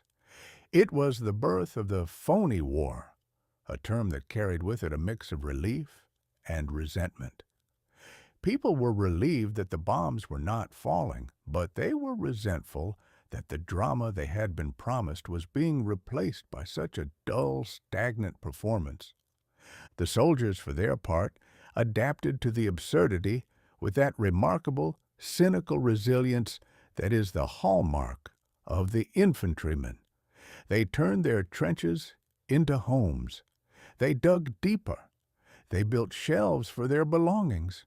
They wrote letters home, filled with stories not of valor, but of how the mud had ruined their boots, or how the cabbage soup tasted of despair, or how they had spotted a hair in the wire and made a bet on which way it would run. They became experts in the mundane. They were soldiers in name, but in practice they were an audience observing the grand static theater of the Sitzkrieg. And what was the nature of this theater? It was a theater of the imagination. Every night they listened to the radio, hearing the voices of the propaganda ministers across the line, screeching about the encirclement and the decadence of the West. They heard the Germans warn them that they were doomed, and they heard the Allied commanders warn the Germans that their collapse was imminent.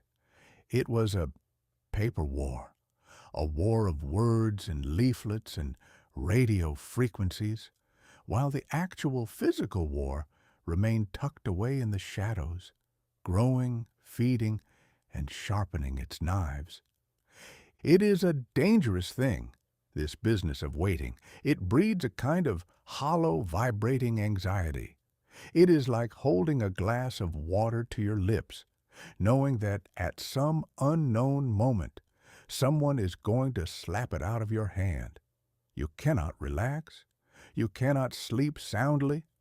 You are constantly braced for a blow that never comes, and the anticipation of that blow is, in many ways, more corrosive to the soul than the blow itself. The soldiers were not resting. They were decaying. They were losing the sharp, desperate edge of survival that a soldier needs in the heat of combat, and replacing it with the slow, dull rust of complacency. One must wonder what the ghosts of the previous Great War thought of this spectacle. They, who had lived through the hell of the Somme and the mud of Verdun, they, who knew what a real war looked like, must have looked down upon this scene with a mixture of confusion and irony. They had seen the machine guns, the gas, the endless grinding futility of the trenches. They would have recognized the boredom, for the trenches were always, in the end, an exercise in waiting. But they would have been baffled by the intent. Was this a war, or was it a farce? Was it a strategic pause, or was it a collective nervous breakdown of the European psyche? The answer, of course, was that it was the sound of a world trying to catch its breath before the final frantic plunge into the abyss. The Sitzkrieg was not peace. It was the inhalation. It was the moment of quiet that precedes a scream. The nations of Europe were like two prize fighters who had entered the ring, circled each other, and then decided, for reasons known only to the gods of stupidity, to spend the first 10 rounds arguing about who had the right to stand in the corner. But behind the scenes, behind the static, behind the polite exchange of artillery and the endless pointless staring, the real war was being planned. The factories were humming, the supply lines were being built, the strategies were being refined, and the doom was being calculated. The Sitzkrieg was a luxury that the world could not afford, a temporary suspension of the laws of gravity that govern human conflict. As the winter set in, the snow began to blanket the lines, turning the trenches into icy, treacherous labyrinths, and the no-man's land into a pristine, white, silent void. The binoculars were put away, replaced by the shivering misery of keeping warm. The war moved indoors, into the hearts and minds of the men who were beginning to realize that the wait was not a pause, but a sentence. They were sentenced to sit, to watch, and to wonder if they would ever actually fight, or if they would simply grow old and gray in the mud staring at the enemy until the lights went out on the world. There is a profound, aching melancholy in the story of those months. It is the story of a lost opportunity.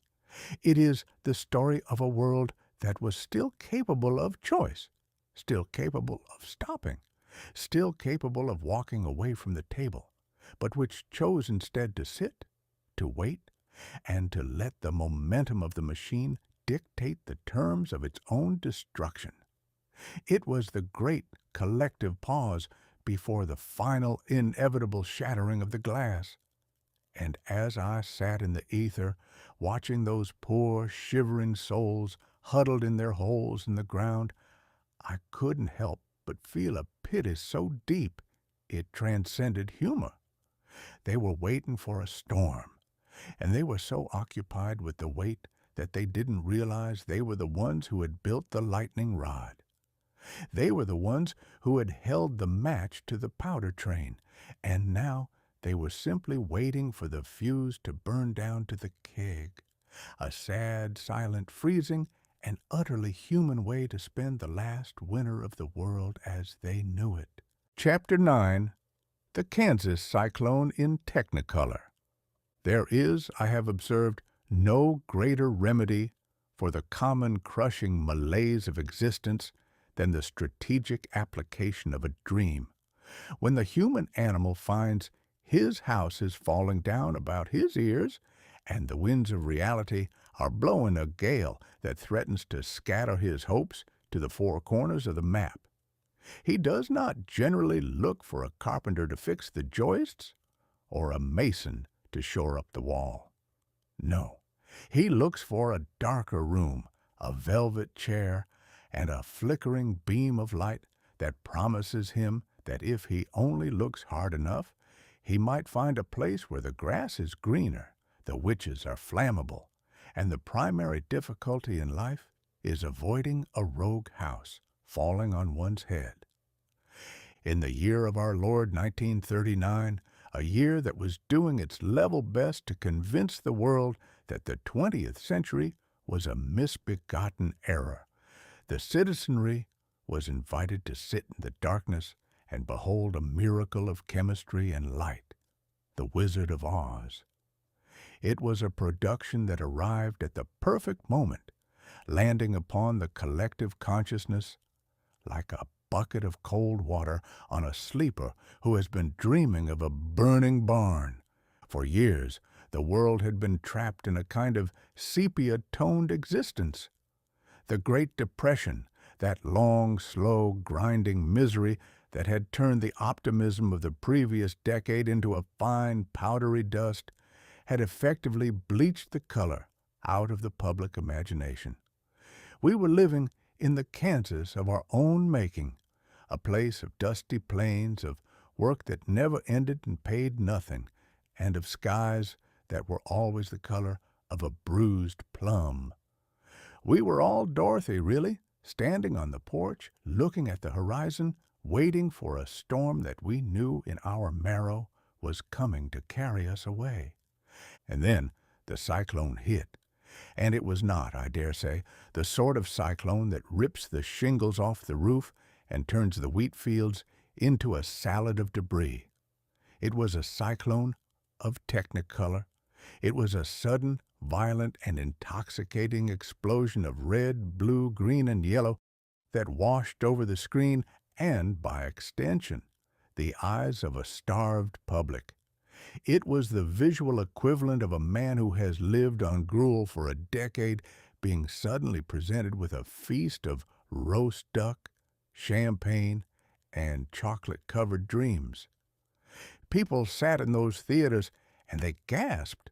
They gasped not because they had never seen color before, but because they had forgotten that color could be so aggressive.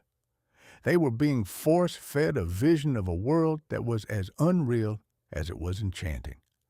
It was a place where lions could speak, where tin men could weep oil, and where the most pressing issue of statecraft was the disposal of a wicked woman who had a penchant for flying monkeys. I watched, from my vantage point in the rafters, as the people in the audience leaned forward, their faces illuminated by the reflected glow of the screen. They were participating in a grand collective act of denial. For the duration of the film, the encroaching war in Europe did not exist. The mounting tensions, the frantic diplomats, the armaments factories working triple shifts, all of it was shoved into the dusty cellar of the mind, locked away behind a heavy iron bolt. In its place was the yellow brick road. There is a lesson here, I suppose, about the nature of our species. We are so desperately frightened of the truth that we will pay good money to watch a girl in a gingham dress seek wisdom from a straw man, courage from a nervous cat, and a heart from a metal statue. We find it easier to believe in the existence of an emerald city than in the existence of a government that can feed its people. We would rather listen to a song about rainbows than a report on the state of the Treasury. And the wizard himself, oh, what a delicious piece of satire that was.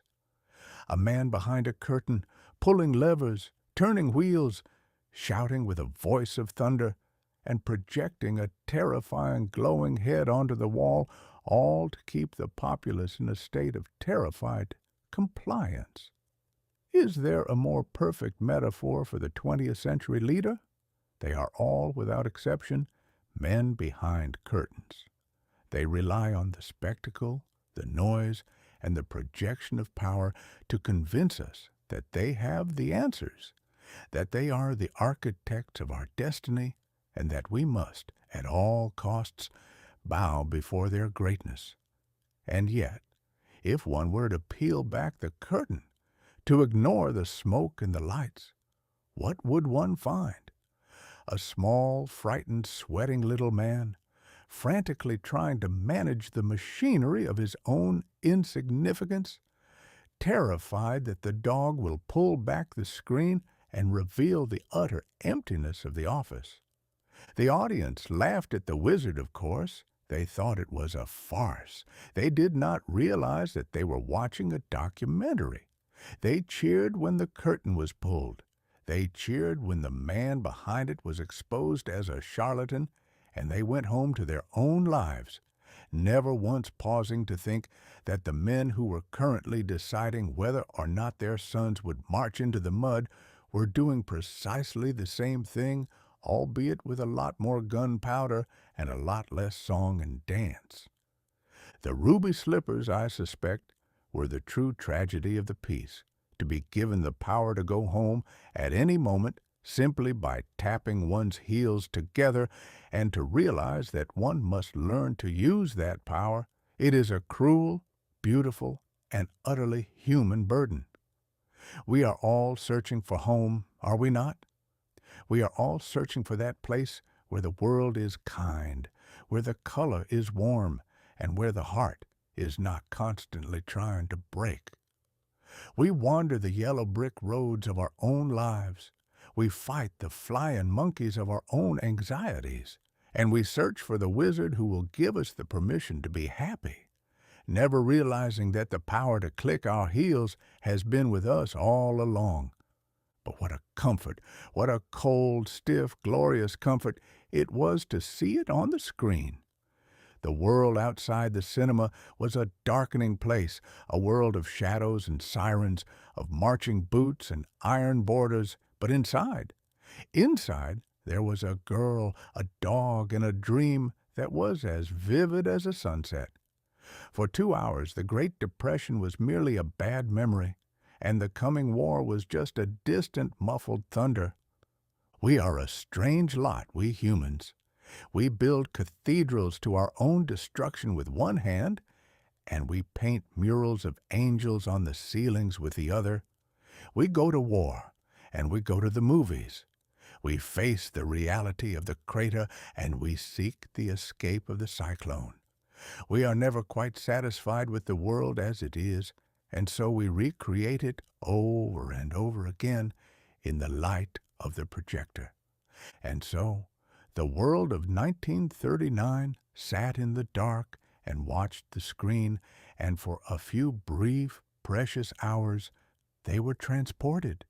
They were transported to a world where everything was solvable with a splash of water, where the road was paved with gold, and where, despite all the witches and the flying primates, there was a sense of order, a sense of justice, and a sense of returning home.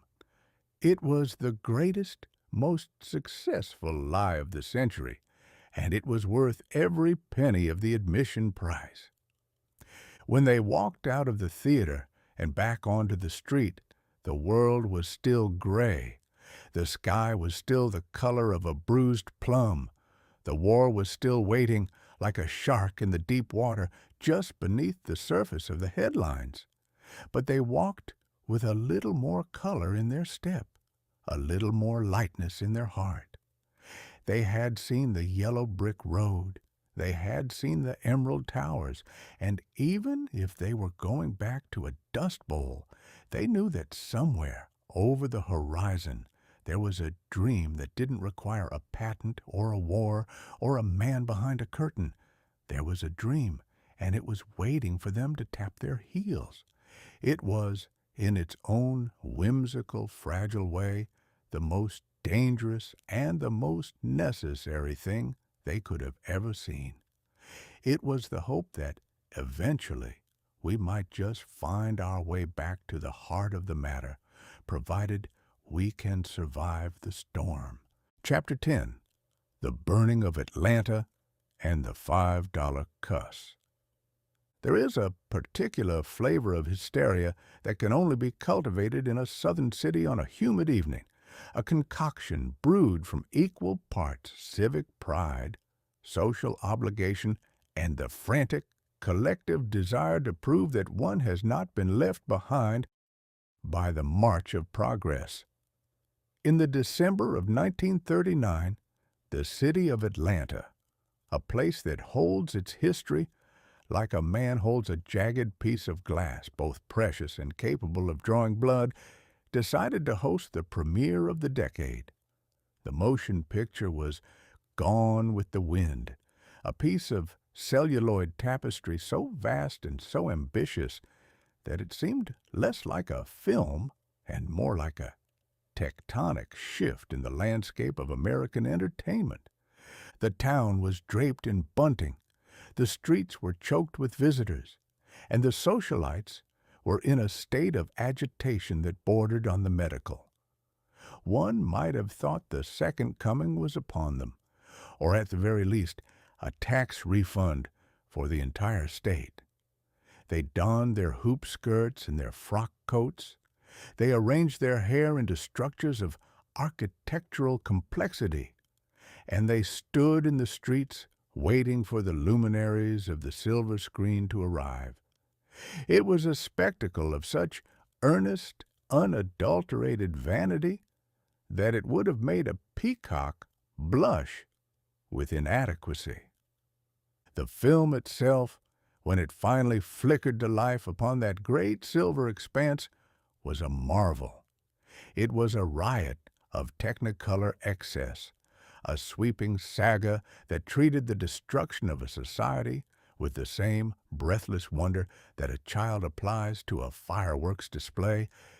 It was long, so long, indeed, that one suspects the management had to provide smelling salts for the faint of heart and a light lunch for the stout of stomach. It told the story of the burning of a city, a scene executed with such pyrotechnic enthusiasm that it left the audience gasping. They watched the flames lick the sky.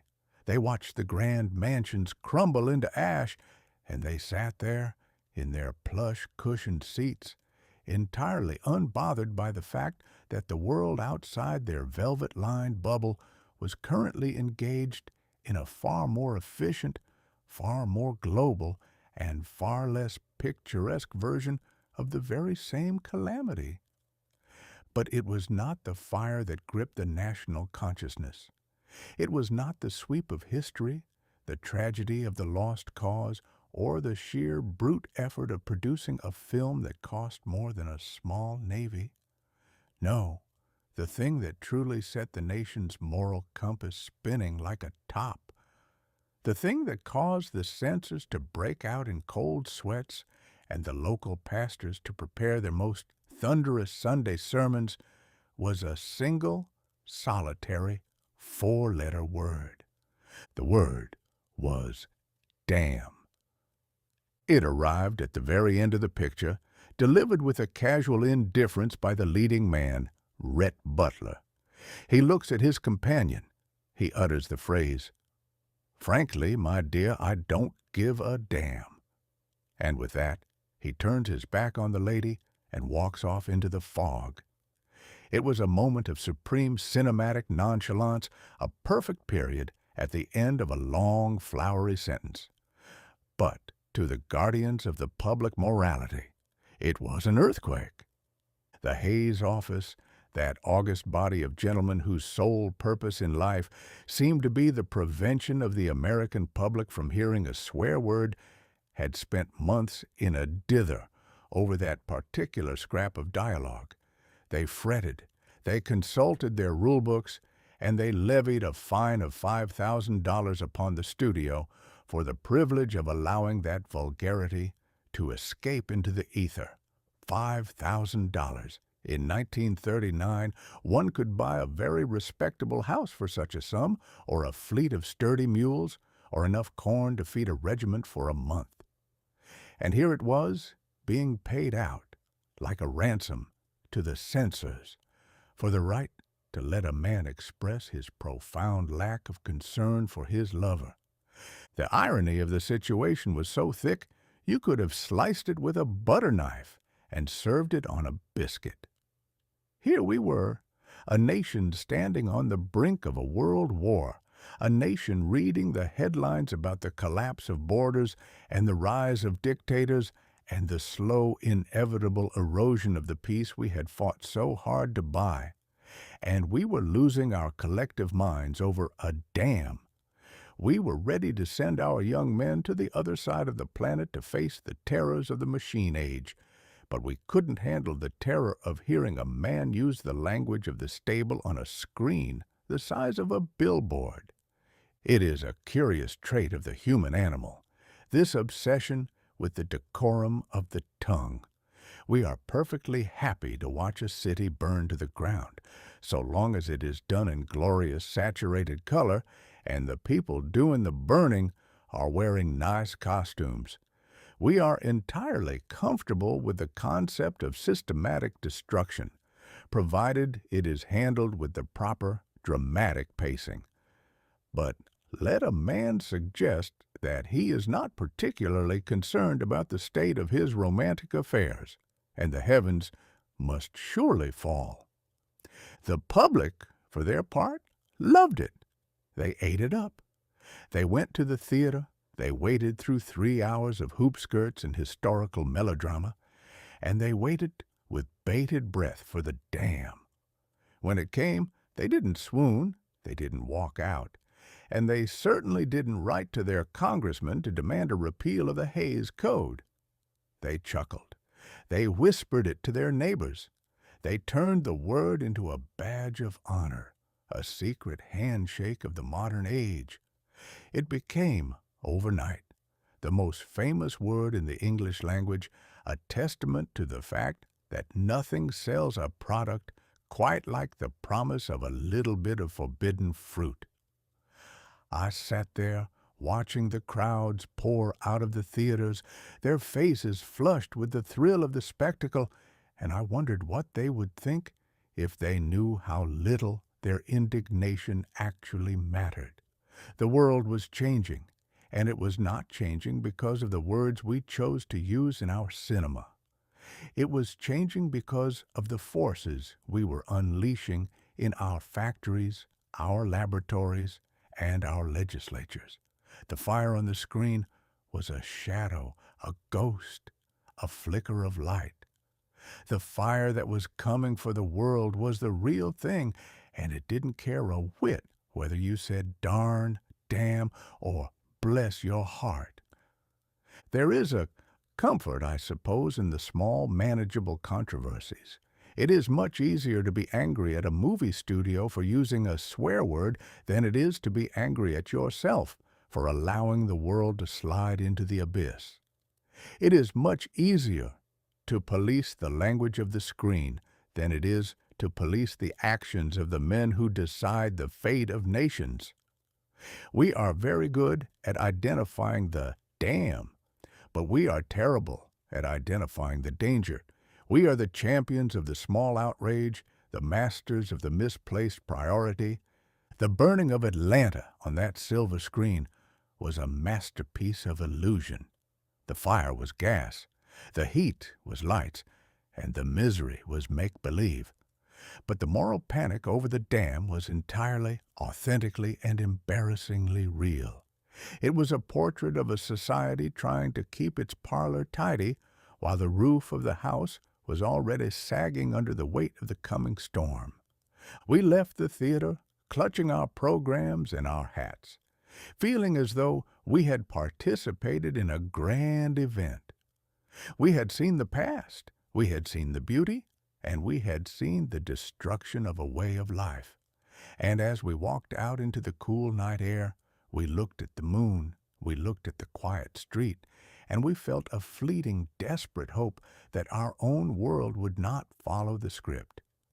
We wanted to believe that we could have our epic, our drama, and our glory without the final messy act of the fire. But history, as I have noted before, is not a screenplay.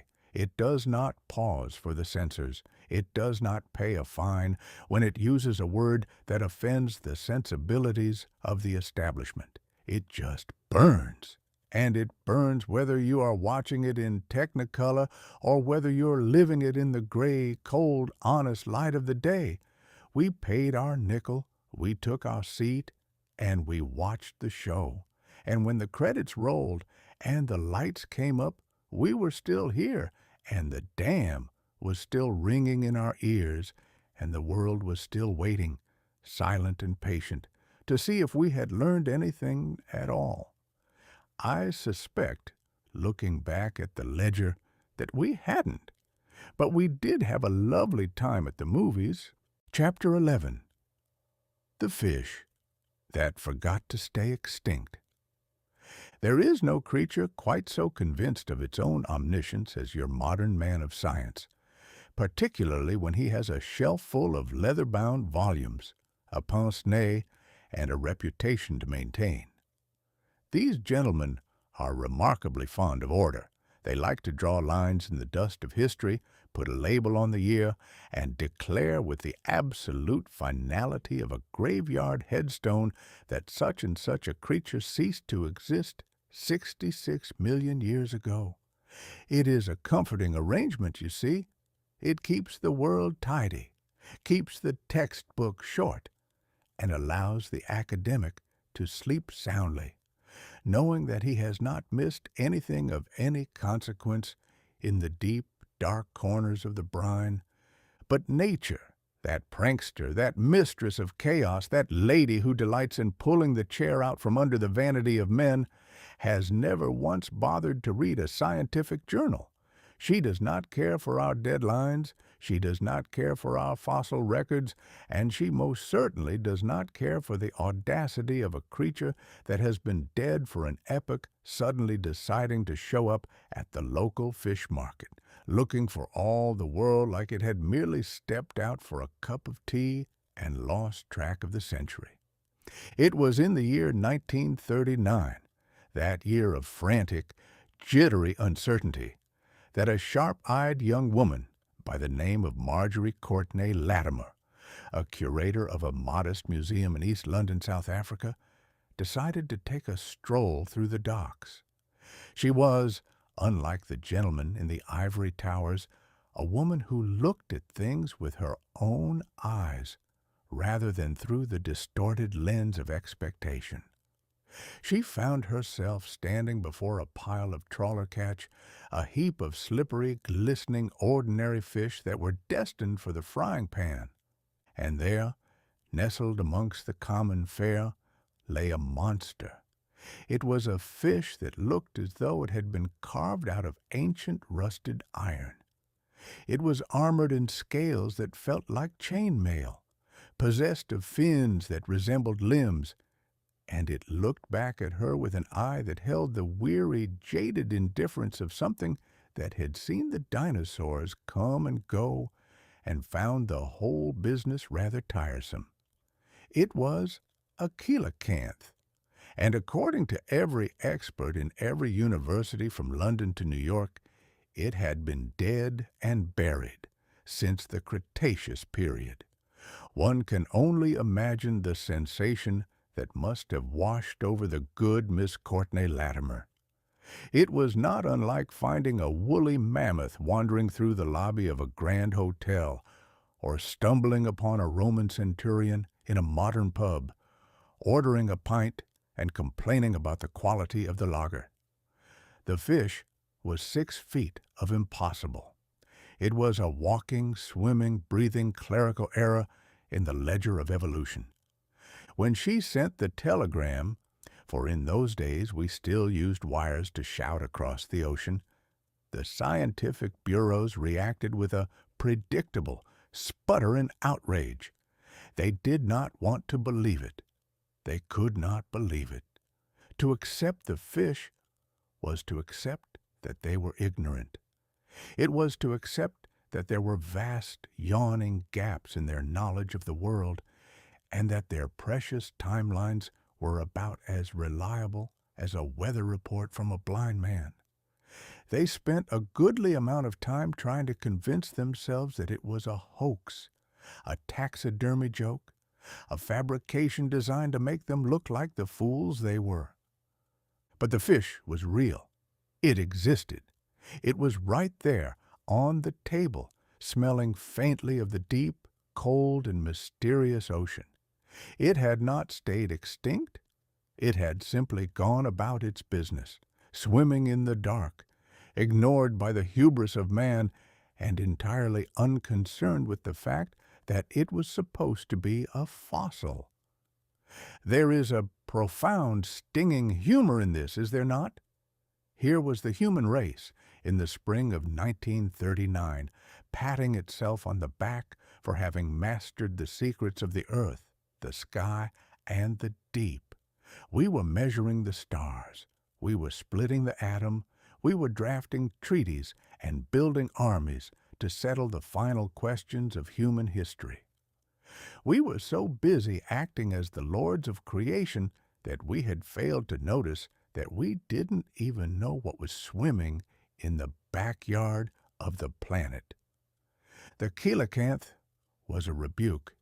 It was a silent, scaly, ironclad reminder that we are but transients, brief and foolish, who have lived on this rock for a heartbeat and yet presume to write the history of the entire world. It was a fish that had survived the extinction of the giants, the shifting of the continents, and the rise and fall of 1,000,000 species, only to be dragged onto a wooden dock in South Africa and presented to a group of men who were absolutely certain that it was impossible for it to exist. Imagine the conversation in the afterlife, if you will. All those paleontologists who spent their lives sifting through the silt, arguing over the shape of a tooth or the length of a spine, only to look down and see this prehistoric creature casually flapping its fins. How they must have groaned. How they must have wished they could reach down through the veil of time and take back the textbooks, the lectures, the definitive statements. They had spent their lives trying to put the world in a box, and the world, with a flick of its tail, had knocked the box off the shelf. But that is the nature of the beast, isn't it? Man is a creature of labels. We must categorize. We must classify. We must draw the borders and check the boxes. We are uncomfortable with the mystery. We are frightened by the idea that there might be something out there, a creature, a force, a truth, that does not conform to our understanding. We want a world that is predictable, a world that is explained, a world that we have fully conquered and corralled. And yet, every so often, the world reaches out and slaps us in the face with something that defies our logic. It is a humbling thing to be proven wrong by a fish. It is a lesson in the limits of our own intelligence. We sit in our libraries and our labs, feeling very grand and very important, and then, without so much as a by your leave, nature drops a prehistoric antique on our doorstep and says, "There, I didn't say it was dead. You did." In the grand scheme of 1939, the coelacanth was a footnote. It did not stop the tanks. It did not appease the dictators. It did not prevent the coming darkness. But it was a beacon, a small, stubborn, scaly beacon of the fact that we do not know half as much as we think we do. It reminded us that the world is much larger, much older, and much more indifferent to our concerns than we are prepared to admit. I have often thought that if I were to be reborn, I should like to be a coelacanth, to swim in the abyss, to be armored against the slings and arrows of the surface world, to be extinct to the rest of the planet, and yet perfectly, wonderfully alive in the cold, dark deep. What a life that would be! No wars, no politics, no scientific journals, no headlines. Just the long, slow, rhythmic pulse of the ocean and the absolute ironclad certainty that you are who you are, regardless of what the textbooks say. So, here is to the fish that refused to play by the rules. Here is to the creature that woke up one morning, took a look at the 20th century, and decided that it would rather remain a mystery than a specimen. It was a delightful bit of anarchy, a moment of pure, unadulterated prehistoric rebellion in a year that was rapidly losing its capacity for surprise. The scientists were embarrassed, the public was amused, and the fish went back to doing what it had been doing for millions of years, ignoring us and swimming on into the darkness, deeper than we could ever hope to reach, and far, far wiser than we could ever hope to be. We, in our vanity, believe we are the masters of the world, but as long as there is a coelacanth in the sea, we are, at best, a very noisy and a very temporary guest. Chapter 12. The Great Nylon Stocking Stampede. There is a particular brand of alchemy that has fascinated the human race since the dawn of time, and it is not, as the ancients believed, the turning of lead into gold. No, the modern man of science has found a far more profitable pursuit, the turning of coal, air, and water into the sheer, shimmering illusion of luxury. In the laboratories of the DuPont Company, amidst the clinking of beakers and the hum of machinery that sounded suspiciously like the respiration of a giant metallic insect that had conjured nylon, they promised it would be strong as steel, fine as a spider's web, and, most importantly, the savior of the American limb. For centuries, women had adorned their legs in silk, a material produced by a lowly worm that spent its entire life spinning cocoons in the Orient. It was a tedious, erratic, and expensive business. But now science would liberate the ladies of Delaware and beyond from the tyranny of the worm. They would march forth in stockings made of chemistry, stockings that would not run, that would not snag, that would last until the end of time, or at least until the end of the fiscal quarter. It was the miracle fiber, and the world, or at least that portion of the world that occupied itself with the contents of a dresser drawer, went entirely stark, raving mad.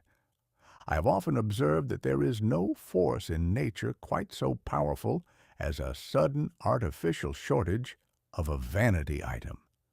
You may give a man a cause, a flag, or a religious text, and he will debate it for a generation. But you tell a woman that there is a limited supply of the latest fashion in town, and you have, in an instant, successfully dismantled the entire structure of polite society. The debut of this nylon hosiery in Wilmington was not so much a retail event as it was a strategic military engagement, though one conducted exclusively with handbags, elbows, and a terrifyingly focused intensity of purpose. When the doors of the department stores swung open, the air was not filled with the polite chatter of commerce, but with the roar of a stampede. There were society dames in furs, shop girls in wool, and grandmothers who had survived the panic of '07, all converging upon the counter with the single-minded ferocity of a starving wolf pack descending upon a wounded deer. It was a beautiful, chaotic, and entirely absurd riot. Polite, well-bred ladies, who would have fainted at the suggestion of raising their voices in a cathedral, were seen engaged in the primitive art of the tug-of-war over a pair of beige stockings. They clawed, they shoved, and they deployed tactical maneuvers that would have made a seasoned infantryman scratch his head in admiration. The sheer dignity of the human species, that thin, fragile veneer of civilization that we spend our entire lives trying to maintain, vanished in the face of the promise of a run-proof leg covering. One watched this spectacle and could not help but be struck by the staggering irony of the year 1939. Across the Atlantic, the great empires were girding their loins for a conflict that would incinerate cities, reshape the borders of the globe, and bring the very architecture of Western civilization to its knees. And here, in the peaceful, coal-smoke air of Delaware, we were fighting a localized, frantic, and entirely tooth-and-nail war over the right to wear a synthetic tube on one's calf. It was, I suspect, the ultimate distraction. If a man can convince his neighbor to trample him for a nylon stocking, he can convince him to do almost anything. The store clerks, poor souls, stood behind their counters looking like generals who had realized too late that they had surrendered the fort to a barbarian horde. They were pelted with questions, badgered with pleas, and subjected to the kind of indignant rage that is usually reserved for the discovery of a spider in the soup. They held up their hands, they shouted their apologies, they informed the masses that the supply was finite, and the demand was, for all intents and purposes, bottomless. But the masses did not care for supply-side economics. The masses wanted their nylon. They wanted it because it was new. They wanted it because it was modern. They wanted it because the advertisements had promised them that it would make them look like the goddesses of the silver screen, even as they stood there sweating, shoving, and looking like refugees from a brawl. It is the great, enduring sadness of the marketing trade. It sells a man or a woman the dream of a better self, and then charges him for the privilege of being disappointed. The nylon stockings were, in truth, not the indestructible panacea they had been touted as. They were, like all things made by man, flawed, fragile, and prone to the occasional tear. But that did not matter. The idea of the stocking was enough to drive a city into a frenzy. I have spent a long time looking at the peculiar, shifting patterns of human desire, and I have concluded that we are the only creature on the planet that is entirely dissatisfied with being what it is. We must always have the new thing, the better thing, the thing that our neighbor does not yet possess. We are collectors of novelties, consumers of fantasies, and we are perpetually convinced that the next acquisition will be the one that finally settles the restlessness in our bones. We run from the shop to the home, from the home to the grave, and we never once pause to realize that the quality of our legs or the quality of our stockings has absolutely no bearing on the trajectory of the stars. The stampede, of course, ended as quickly as it began. The stock was depleted, the shelves were bare, and the triumphant few emerged from the fray clutching their prizes like the spoils of a looted city. They walked home, their hair disheveled, their coats wrinkled, their dignity left somewhere in the aisle between gloves and perfume, but they wore their nylons, or they planned to, with a sense of smug, quiet satisfaction. They had won. They had conquered the future, one pair of synthetic hose at a time. As the dusk settled over Wilmington and the shopkeepers swept up the debris of the day, the lost buttons, the abandoned umbrellas, the scattered remnants of social etiquette, one could look back on the polite riot and see it for what it truly was. It was a rehearsal. It was a test of the collective nerves. If we were capable of such madness for a stocking, what would we do when the shortages truly began? What would we do when the fuel was rationed, the food was scarce, and the necessities of life were replaced by the necessities of the war effort? We were proving ourselves in the most trivial, comical way to be a species that would trade its restraint for a trinket.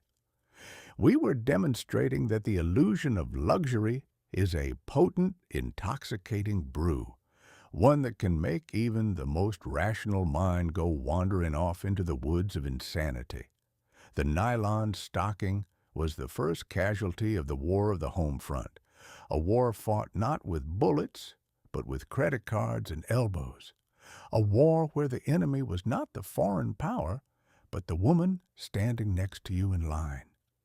And so, the world of 1939 continued its dizzying, erratic spin. We turned our backs on the serious business of global catastrophe and threw ourselves into the serious business of fashion. We curated our closets, we polished our shoes, and we worried about the state of our hosiery, all while the house was catching fire. It is, perhaps, the most human response possible. When the world becomes too large, too frightening, and too heavy to contemplate, we shrink our focus down to the size of a storefront, to the size of a pair of legs, to the size of a single, shiny, synthetic thread. We retreat into the small, the manageable, and the trivial, and we hope with all our hearts that if we just hold on tight enough to our nylon, the rest of the world will simply stop its spinning and leave us in peace. But the world, as we have seen, is not in the habit of taking requests from the hosiery department. The world moves on, indifferent to our desires, and the fire, when it comes, does not discriminate between those who are wearing silk and those who are wearing nylon. It burns us all the same. Chapter 13. The Generalissimo's Triumphant Frown. Peace, when it arrives after a long and fratricidal walloping, has a way of settling upon a country not like a warm blanket, but like a shroud. In the spring of 1939, the Spanish Civil War, that bloody, messy, and agonizingly drawn-out experiment in tearing a nation to ribbons, finally staggered to its feet and declared itself concluded. The Generalissimo, a man who possessed the personality of an unseasoned turnip and the ambition of a Caesar, marched his troops into Madrid with all the pomp and circumstance that a bankrupt nation could muster. He wore the expression of a schoolmaster who had just successfully confiscated a particularly troublesome marble from a pupil, and he expected the world to be suitably impressed by the gravity of his scowl. We are told, by the folks who write the history books and the pamphlets that justify these sorts of excursions, that victory is a glorious thing. We are taught to imagine ticker-tape parades, the throwing of flowers, and the jubilant weeping of the populace as they are liberated from the tyranny of their own poor judgment. But in Madrid, the reality was a trifle different. The population did not weep with joy. They wept with the exhaustion of a people who have spent 3 years playing a game where the only prize is the privilege of being the last one standing on the rubble.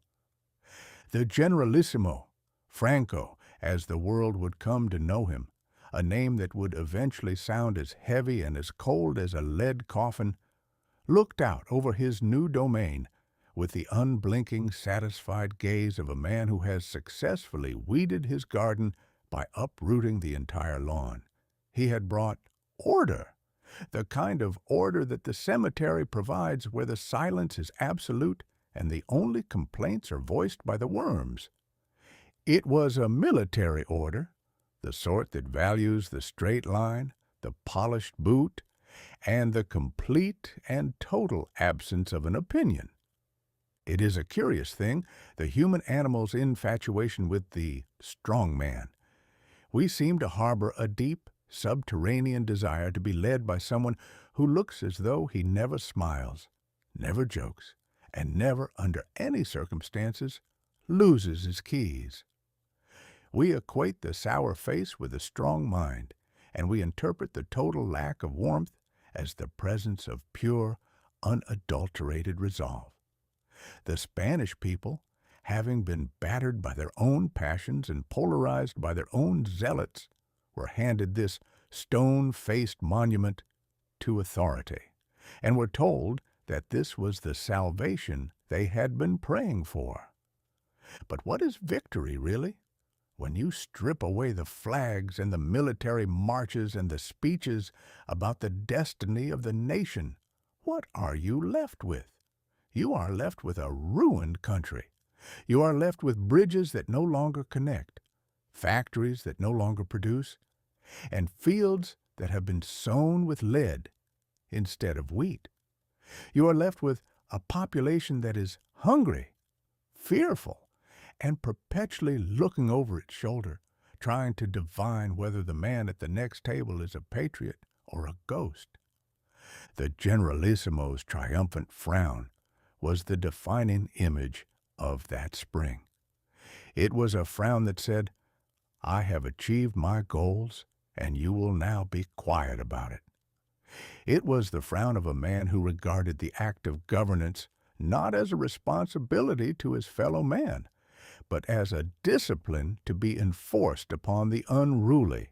He had replaced the chaotic, shouting, messy democracy of the previous years with a stillness so profound it could be felt in the marrow of one's bones.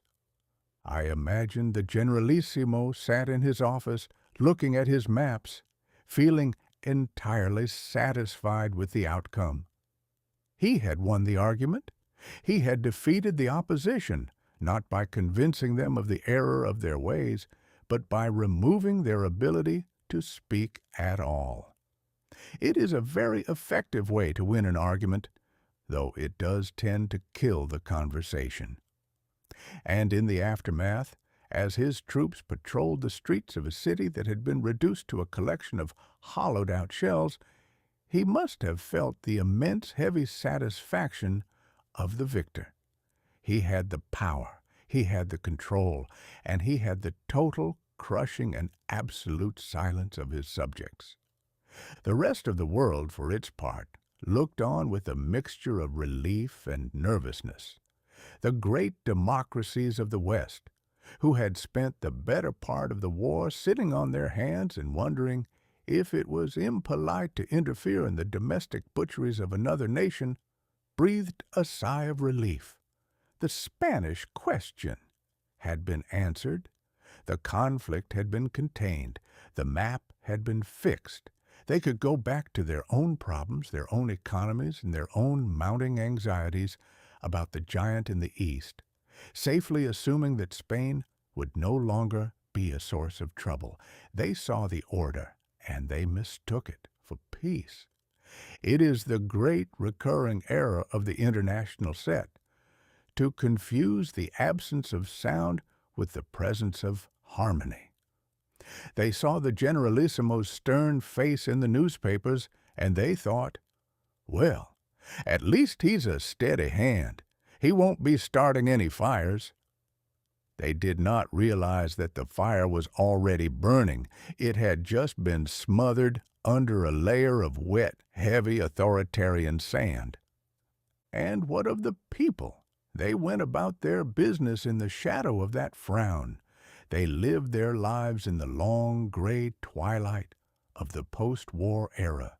They learned the new vocabulary of survival, the averted gaze, the lowered voice, the careful, cautious step. They learned that in the new Spain, the most dangerous thing one could possess was a history, and the most valuable asset one could own was a selective, convenient, and entirely public forgetfulness. It was a long, unblinking rain. It was a rain that would stretch out across the decades, a slow, patient, and relentless erosion of the human spirit.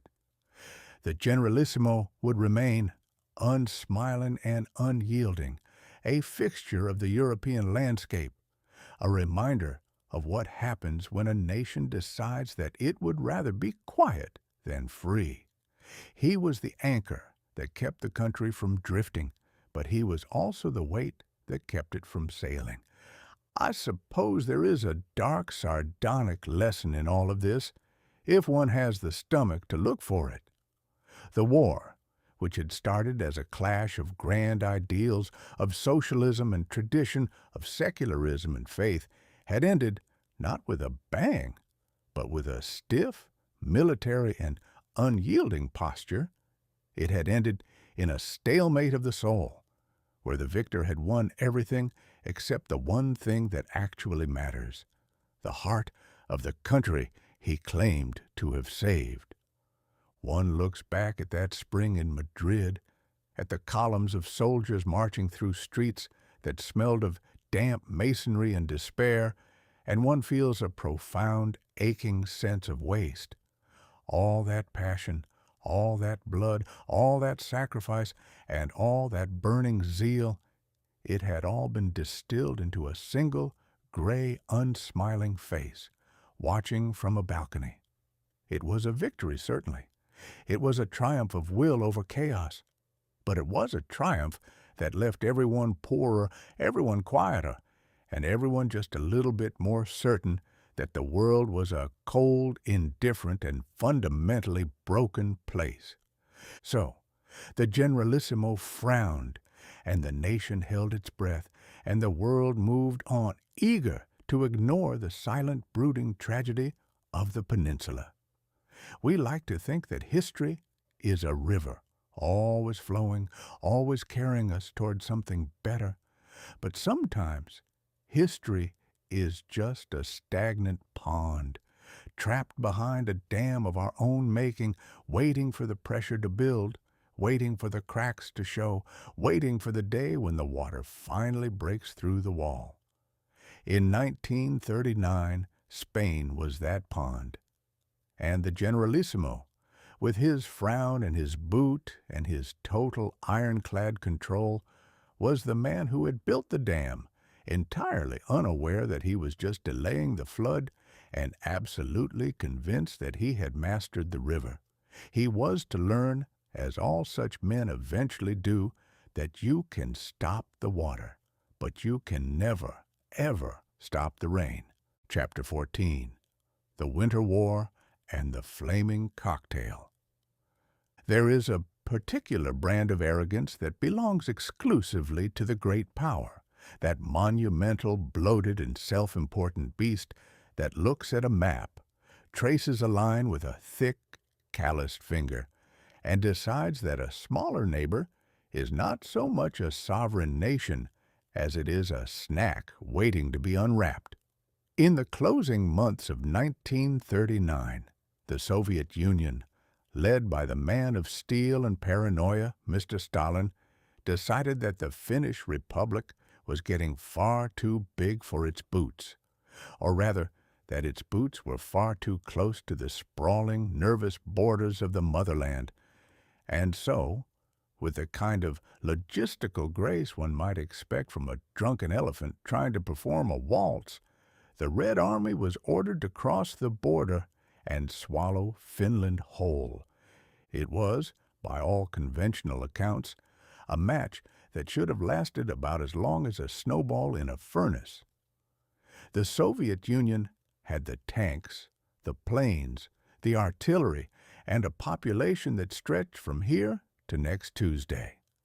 Finland, on the other hand, had a population that could fit into a mid-sized American city, a collection of trees that seemed to be actively participating in the war effort, and a national spirit that was roughly as pliable as a frozen iron crowbar. The Kremlin's planners, those gray men with their spectacles and their endless mind-numbing charts, assumed that the war would be a mere stroll. They envisioned their tanks rolling over the Finnish frontier, the locals tossing their hats in the air with unbridled joy, and the whole affair wrapped up in time for the New Year's feast.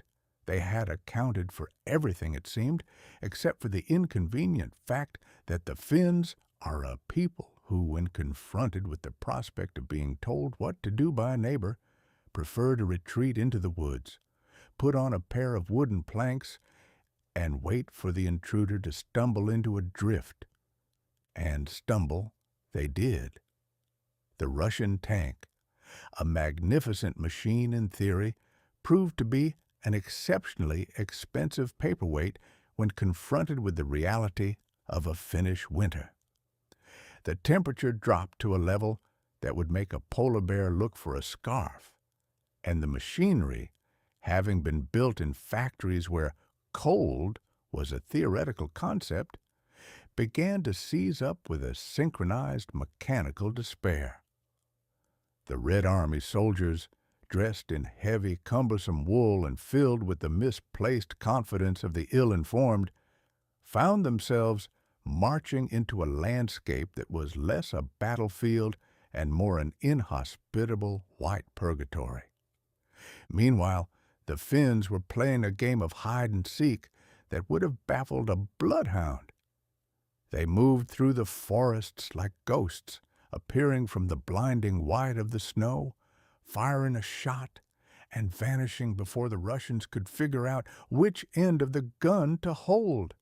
They were on skis, not the sleek, polished things the socialites use in the Alps, but sturdy, homemade, reliable slabs of wood that allowed them to traverse the landscape at a speed that left the lumbering Russian infantry looking like they were trying to run through a vat of molasses. It was here, in the midst of this freezing, lopsided brawl, that the human race made one of its more ingenious contributions to the art of the fire starting, the Molotov cocktail. The name itself is a masterpiece of spite. Mr. Molotov, the Soviet foreign minister, had famously declared to the world that his bombers were not, in fact, dropping bombs on the Finnish civilians, but were merely airdropping food baskets to the starving population.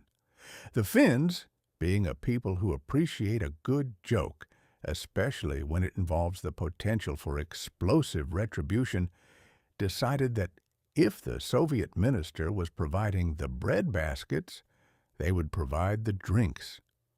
And so they gathered their bottles, glass containers of no particular distinction, filled them with a potent mixture of gasoline, kerosene, and perhaps a touch of something flammable to ensure it stuck to the target, and added a rag for good measure. It was the Molotov cocktail, a name that toasted the minister with every toss.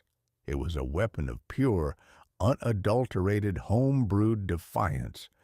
It was a weapon that said, you may have the tanks, and you may have the numbers, and you may have the approval of the Central Committee, but we have a bottle of fire, and we are not afraid to use it.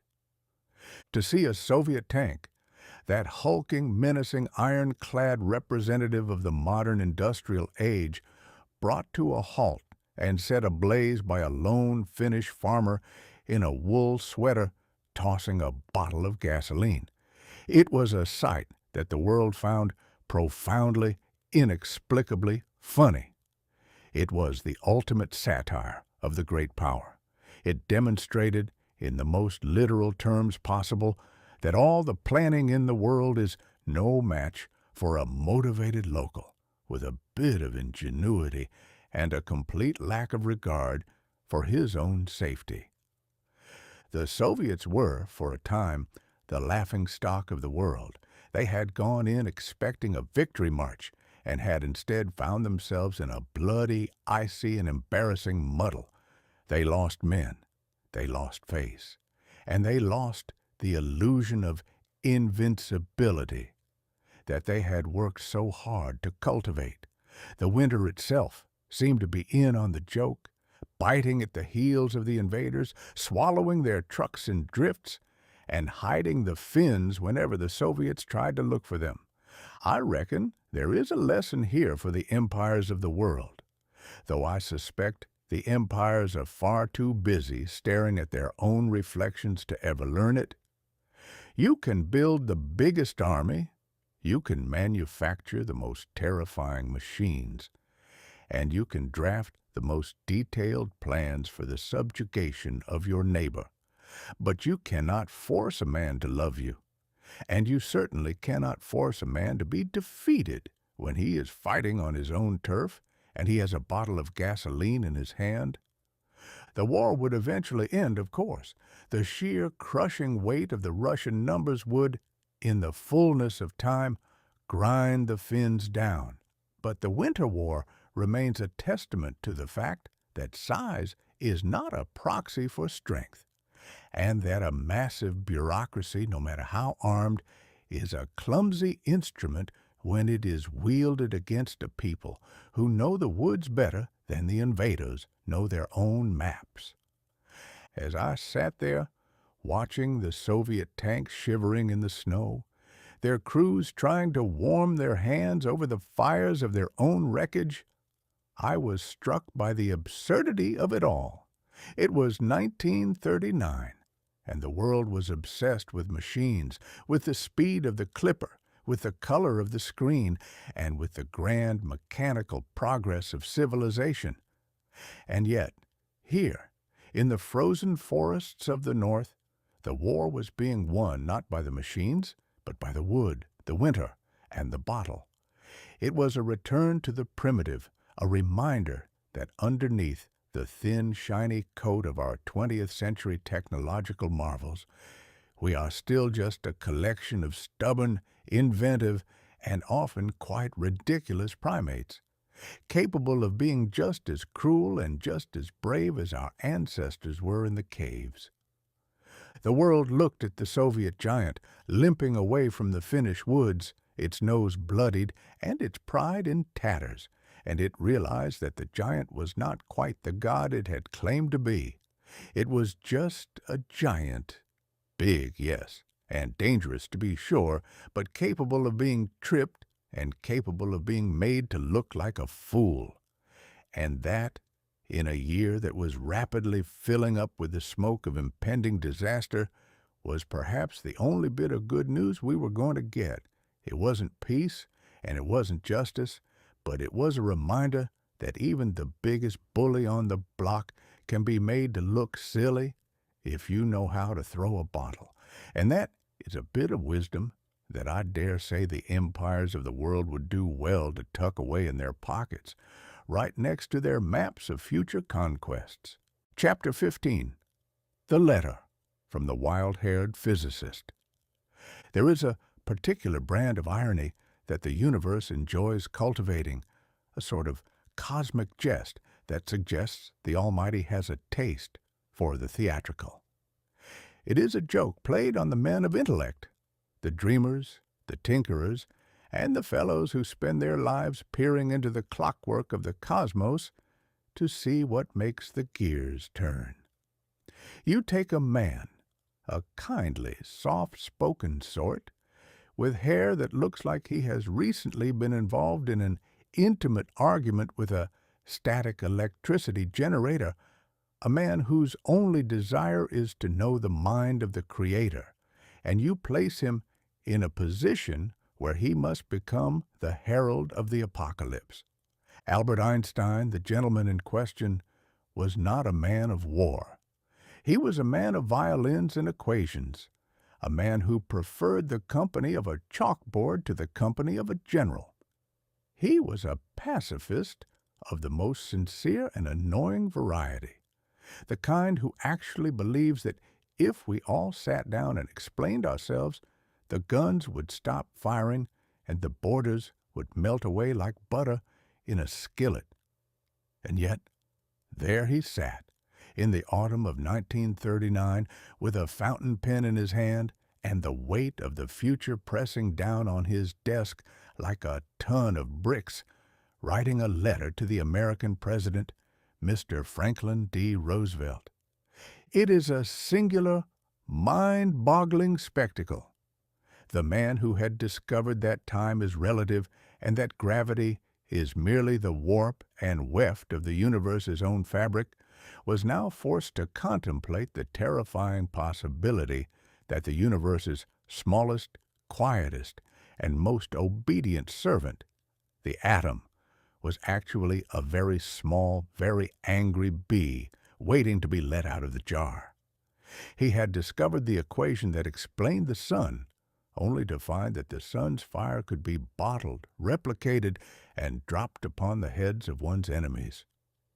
It is the sort of discovery that would make a sane man take up knitting. But Mr. Einstein, being a man of science, felt compelled to inform the authorities. He warned the president that the Germans, those diligent, industrious, and currently very misguided fellows, were fiddling with the secrets of uranium. He suggested, with the polite academic caution of a librarian warning of a shelf collapse, that if the Germans were to successfully harness the energy of the atom, they would possess a bomb of such singular and terrifying potency that it would make the destruction of the previous century look like a game of hopscotch in the mud. He suggested that Uncle Sam might want to start building a very large, very noisy firecracker of his own, just in case the neighbors decided to light theirs first. Imagine the look on the president's face when he read the letter. Here was the most famous brain in the world, the man who had been turned into a secular saint, writing in such plain, devastating language about the end of the world. It was as if a man of peace had been handed a lightning bolt and told, "You really ought to be the one to hold this, for if you don't, the other fellow will surely use it to burn down your house." It is the great recurring tragedy of our species that we always find the fire before we have learned the proper use of the hearth. We are like children who, having discovered the miracle of the match, immediately begin to experiment with the curtains. We are brilliant at the discovery, and we are utterly, hopelessly incompetent at the containment. We can find the fundamental laws of nature, we can chart the movement of the stars, and we can calculate the age of the earth to the decimal point, but we cannot, for the life of us, find a way to make sure that these discoveries don't eventually lead to the vaporization of the city square. Einstein knew this. He was not a fool. He was, if anything, a man burdened by an excess of awareness. He knew that the letter he was sending would be the first step in a race that had no finish line, only an abyss. He was setting in motion a sequence of events that would strip the world of its innocence, though, to be fair, the world had lost most of its innocence around 1914 and had been faking the rest ever since. He was the man who had opened the door, and he was, one suspects, deeply, profoundly terrified of what he was inviting into the room. The letter itself was a marvel of understatement. It did not speak of the end of civilization in so many words. It spoke of chain reactions, of uranium, of potential explosions, and of the necessity of keeping the research secret. It was a bureaucratic missive for a cataclysmic reality. It is the human way, I suppose. We mask the horror in the language of the office. We treat the destruction of our species as a matter of policy, a line item in a budget, a strategic imperative. We do not use the words fire or ash or oblivion when we can use the words development and potential and deterrence. I wonder if the president felt the irony as he sat at his desk, his own hand shaken with the tremors of his own private physical challenges, reading the words of the man who had explained the universe. Did he feel the cold, sharp truth of it? That the man who had taught us how the stars shine was now telling us how to make the stars go out? It is a heavy burden, the signature. Once you sign the letter, you have changed the trajectory of history, and there is no eraser for the ink of such a decision. You are locked in, committed, and the machine begins to turn, regardless of whether you want it to or not. The letter was signed, the envelope was sealed, and the decision was made. The wild-haired physicist had done his duty, and in doing so, he had doomed himself to a lifetime of second-guessing. He had acted out of fear, which is the oldest and most reliable of human motivators. He was afraid of the Germans, he was afraid of the bomb, and he was afraid that if he did not act, the world would fall into the hands of men who would not hesitate to use the fire to scorch the earth. And so he chose the lesser of two evils, as men of intellect are wont to do, and he set the stage for the greatest, most terrifying pyrotechnic display the world had ever seen. It is a pity, really. One can imagine a world where the atom remained a mystery, where the energy remained trapped in the heart of the matter, and where the most dangerous thing in the world remained the ambition of a petty tyrant with an army and a grudge. But we are a species that cannot leave a door closed if there is a keyhole to peek through. We must know. We must understand. We must have the power. And once we have it, we are like a toddler with a loaded revolver. We are convinced that we know how to hold it, and we are convinced that we will never, ever pull the trigger until the day we do. Einstein would spend the rest of his days looking at the world with a sense of profound, quiet sorrow. He would become the patron saint of the disillusioned, the man who had looked at the fundamental nature of reality and found that it was, in the end, something that could be used to destroy us all. He was a man who had loved the beauty of the physics, only to be betrayed by the cruelty of the application. He was the architect of a new world, a world where the horizon is always lit by the glow of the bomb, and he was the man who had the misfortune of realizing it before anyone else did. As the months of 1939 ticked away and the world began to dismantle itself with a frantic industrial efficiency, the letter sat in the files, a quiet, innocuous piece of paper that held the power of 1,000 suns. It was the spark that would eventually light the fire, And as I think of the man with the hair like an explosion, sitting in his study, trying to make sense of a world that had lost its own, I am reminded that we are all, in our own way, writing letters to the future. We are all signing our names to the decisions that will define the lives of those who come after us. And we are all, deep down, hoping that when they read our letters, they will not look back at us and wonder how we could have been so blind, so eager, and so very, very foolish. The physics was sound, of course. The math was impeccable. The logic was, in its own terrifying way, irrefutable.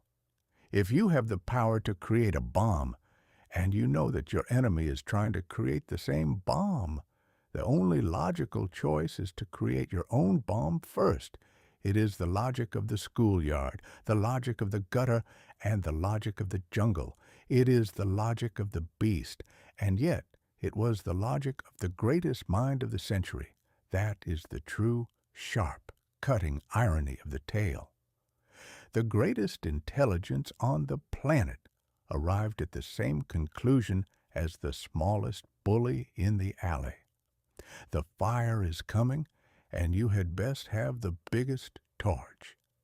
And in that moment, the gap between the genius and the savage vanished entirely, leaving only the fear, the fire, and the ticking of the clock. Chapter 16. The Scuttling of the Pocket Battleship. If one were to construct a list of the most ridiculous phrases ever coined by the military mind, a task that would surely fill a library of considerable size, one would be remiss not to include the term pocket battleship. It is, by its very nature, a logical contradiction of the highest order. A battleship, by definition, is a creature of immense scale, a floating fortress of iron and ego meant to dominate the horizon and dictate the terms of existence to all who dwell within its shadow. A pocket, conversely, is a small tucked-away receptacle for loose change, a lint-covered handkerchief, or perhaps a singular forgotten peppermint. To combine the two is to suggest that one might own a pocket elephant, or perhaps a pocket thunderstorm. And yet, the Germans, in their infinite capacity for industrial optimism, produced the Admiral Graf Spee, a vessel that was, for all intents and purposes, a battleship that had been persuaded to shrink itself down to fit into the naval equivalent of a waistcoat. It was a sleek, gray predator, a vessel of singular ego that wandered the Atlantic, sinking merchant ships with the practiced, detached air of a tax collector clearing a ledger.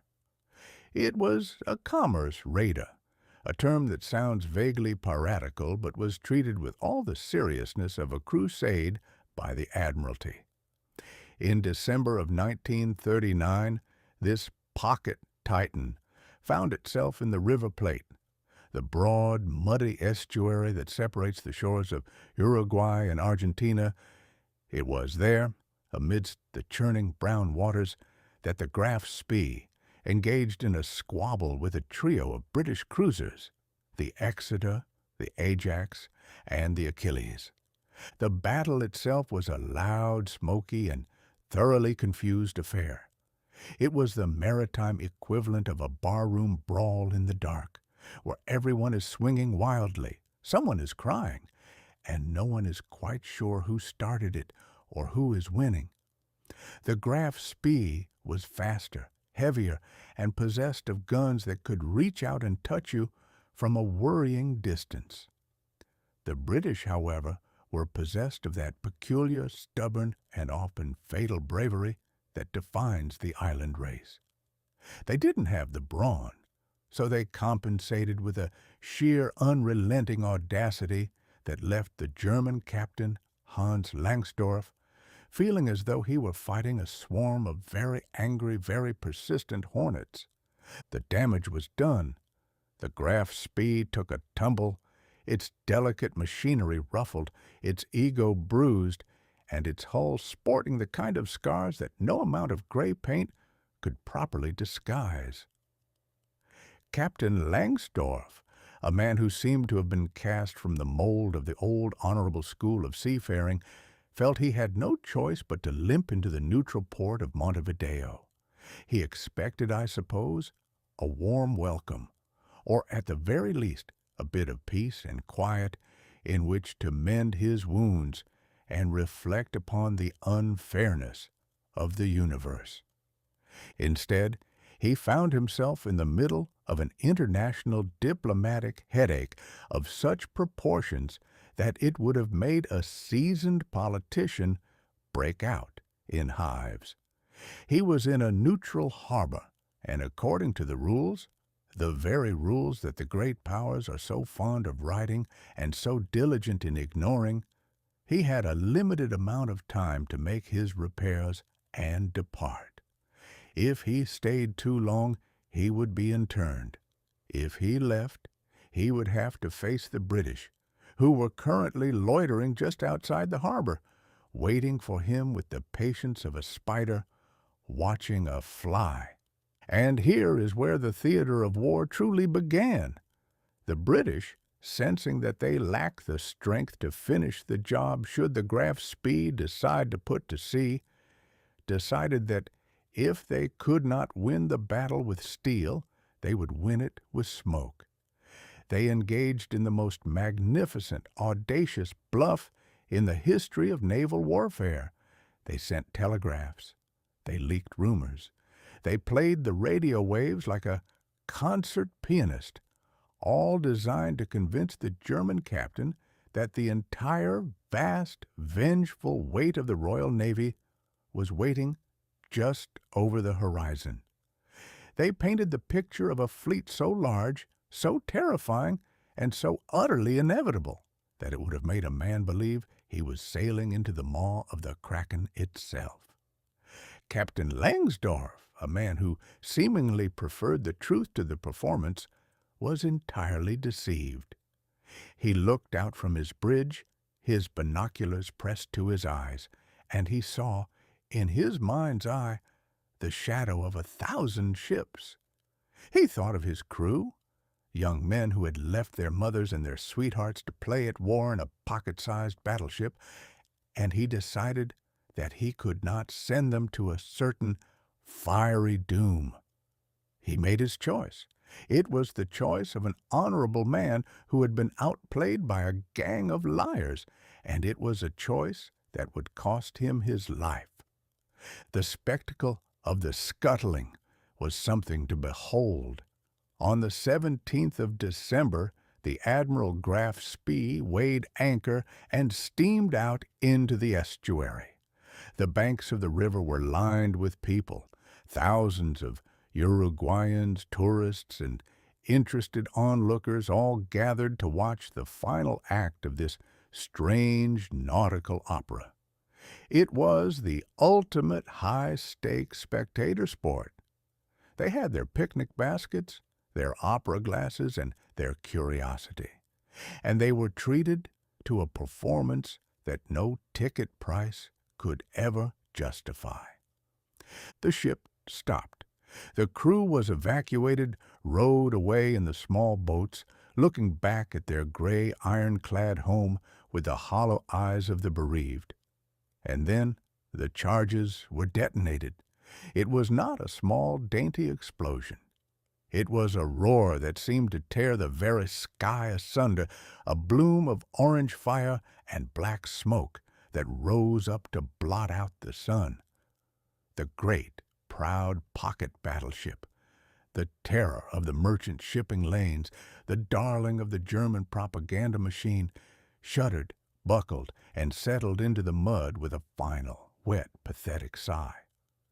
There it lay, a heap of twisted steel and broken dreams, half submerged in the river, a monument to the futility of it all. The locals cheered, the British toasted their own cleverness, and the German crew was led away into the uncertainty of internment. The bluff had worked. The greatest threat to the Atlantic had been defeated not by a torpedo, not by a shell, and not by the strength of the British fleet, but by a lie and the conscience of a man who believed it. It is a stinging, biting irony that the Graf Spee ended its life not in the glory of a contested sea battle, but in the indignity of a shallow grave scuttled by its own hand in a harbor that wanted nothing to do with it. It serves as a reminder, if one is needed, that in the theater of war, the props are often more important than the actors. The Graf Spee was a prop. The British Navy was a prop. The Bluff was a prop. And the war itself, this great, grinding, global machine of destruction, was and is a prop.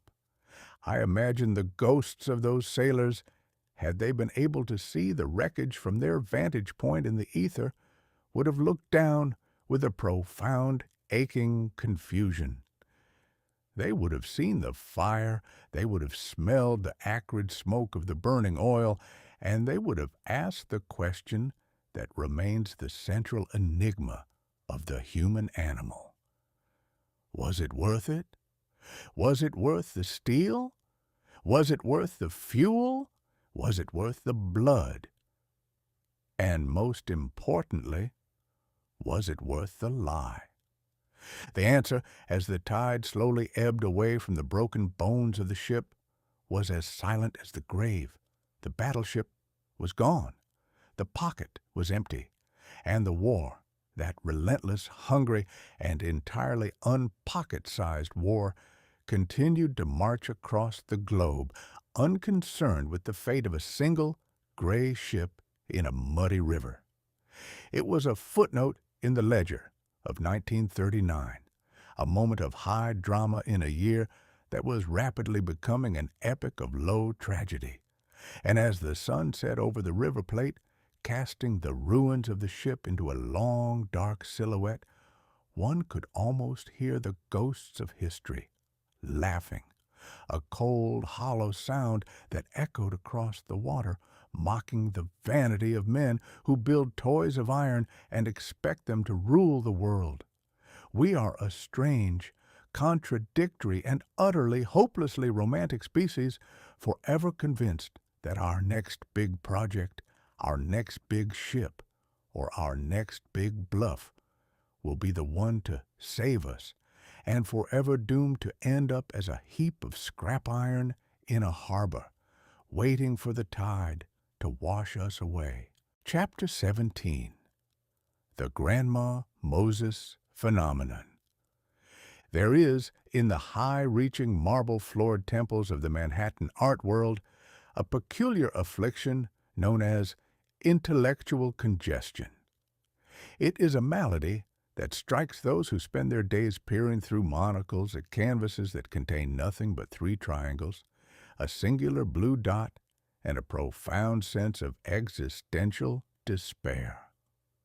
The critics, those brave, self-appointed arbiters of taste who wouldn't know a sunset from a smudge of soot if it weren't signed by a Frenchman, have long held that for art to be serious, it must be difficult, it must be dark, and it must, above all else, make the viewer feel as though they have been lectured by a depressed philosophy professor on a rainy Tuesday. And then, in the year of our Lord 1939, a year that had already provided us with quite enough despair, thank you very much, along came an 80-year-old farm woman from upstate New York named Anna Mary Robertson Moses. She did not paint triangles. She did not paint voids. She did not paint the fractured, bleeding soul of modern man. She painted barns. She painted cider making. She painted geese. And she painted the snow. And she painted the simple, stubborn, and profoundly cheerful business of existing in a world that hadn't yet been completely dismantled by the machinery of the 20th century. The art world, upon being presented with the works of this Grandma Moses, did a very human thing. It panicked.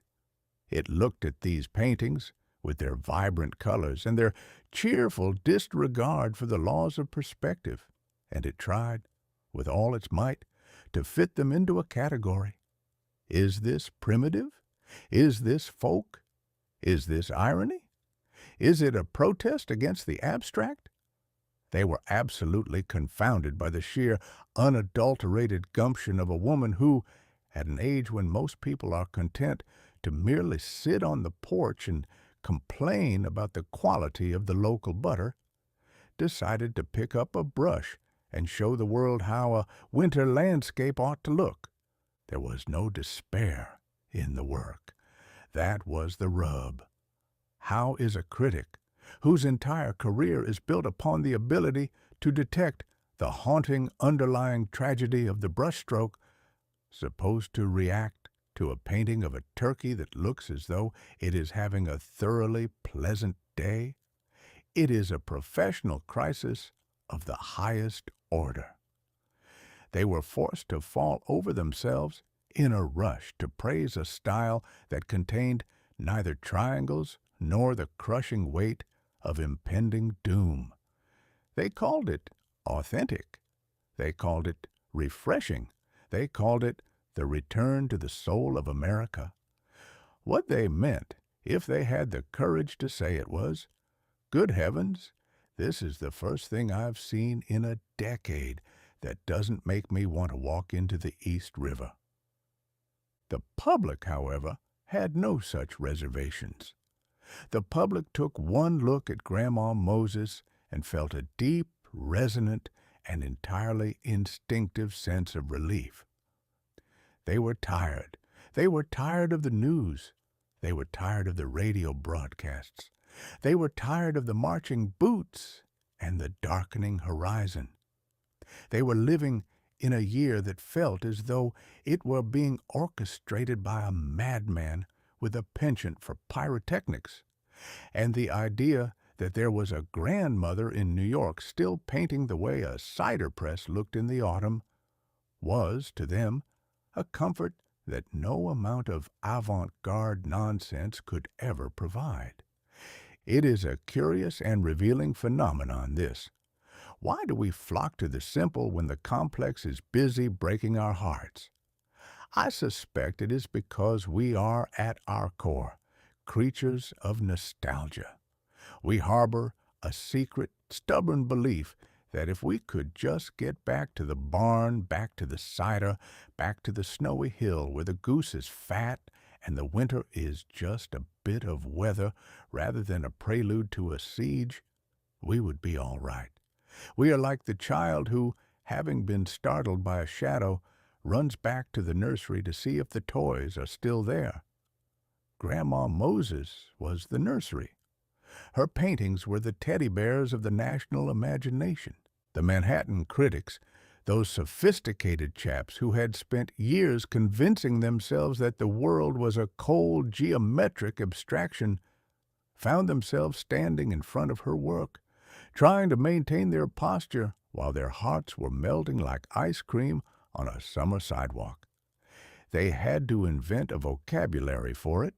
They spoke of pastoral innocence and the pastoral spirit, using words that felt like lace doilies on a barbed wire fence. They were trying to domesticate the wild, unbothered joy of her art, to turn it into something they could discuss at a cocktail party without spilling their gin. They were terrified that if they didn't praise it, they would be revealed as the hollow, humorless caricatures that they truly were. And so, the Grandma Moses phenomenon took hold. It was a craze. It was a sensation. It was the only thing in 1939 that didn't involve the mobilization of an army. And all the while, the woman herself, the artist, the grandmother, the painter of turkeys, went right on painting. One imagines she looked at the fuss, the noise, and the sudden influx of critics with the same amused, slightly skeptical expression one might reserve for a cow that has decided to stand in the middle of the road. She didn't care for the triangles. She didn't care for the despair.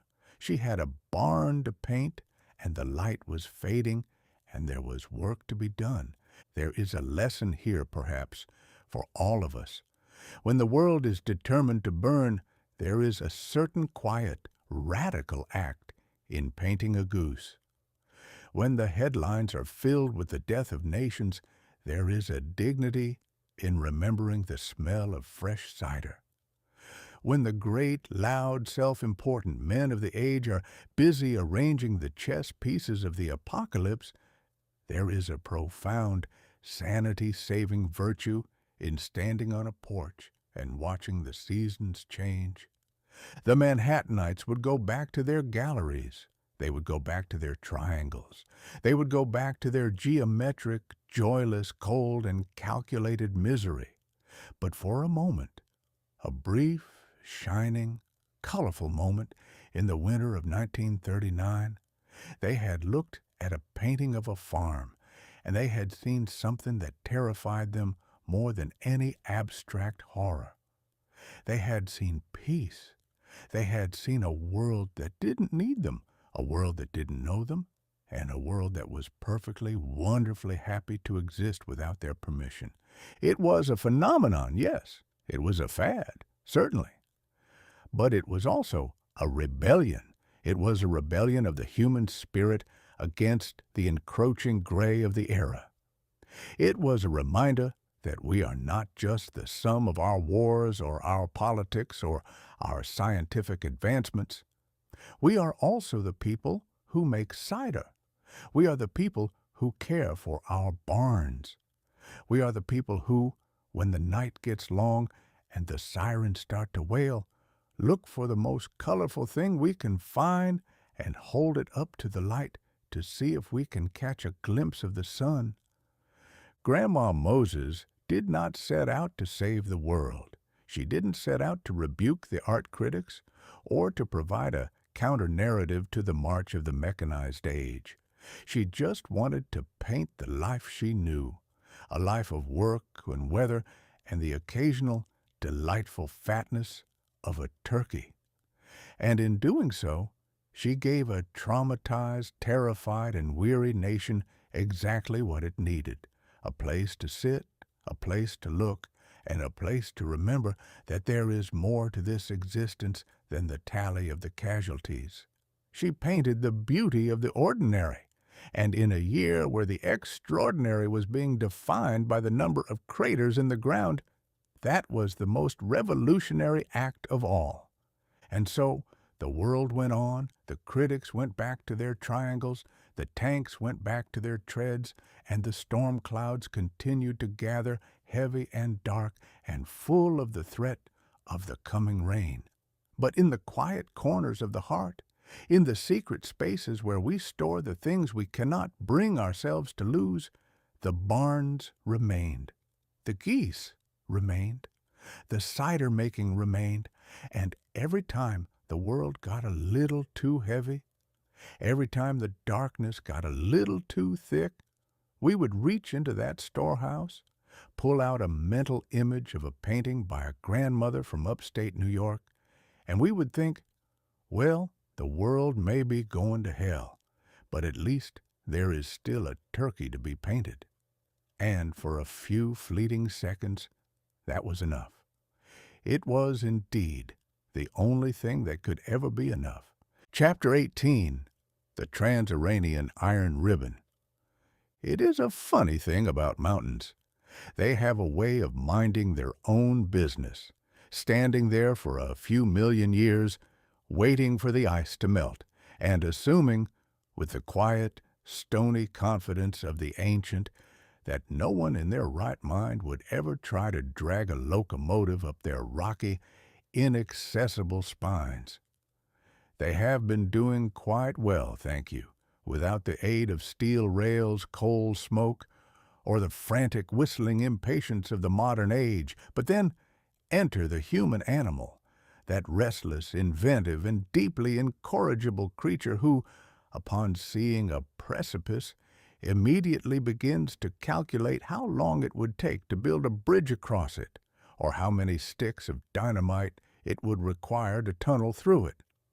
In the year of our Lord 1939, that year of great tomorrows and prompt catastrophes, the country of Persia, or Iran, as it had decided to call itself, having grown tired of the old labels, completed a task that was, by any reasonable measure, entirely lunatic.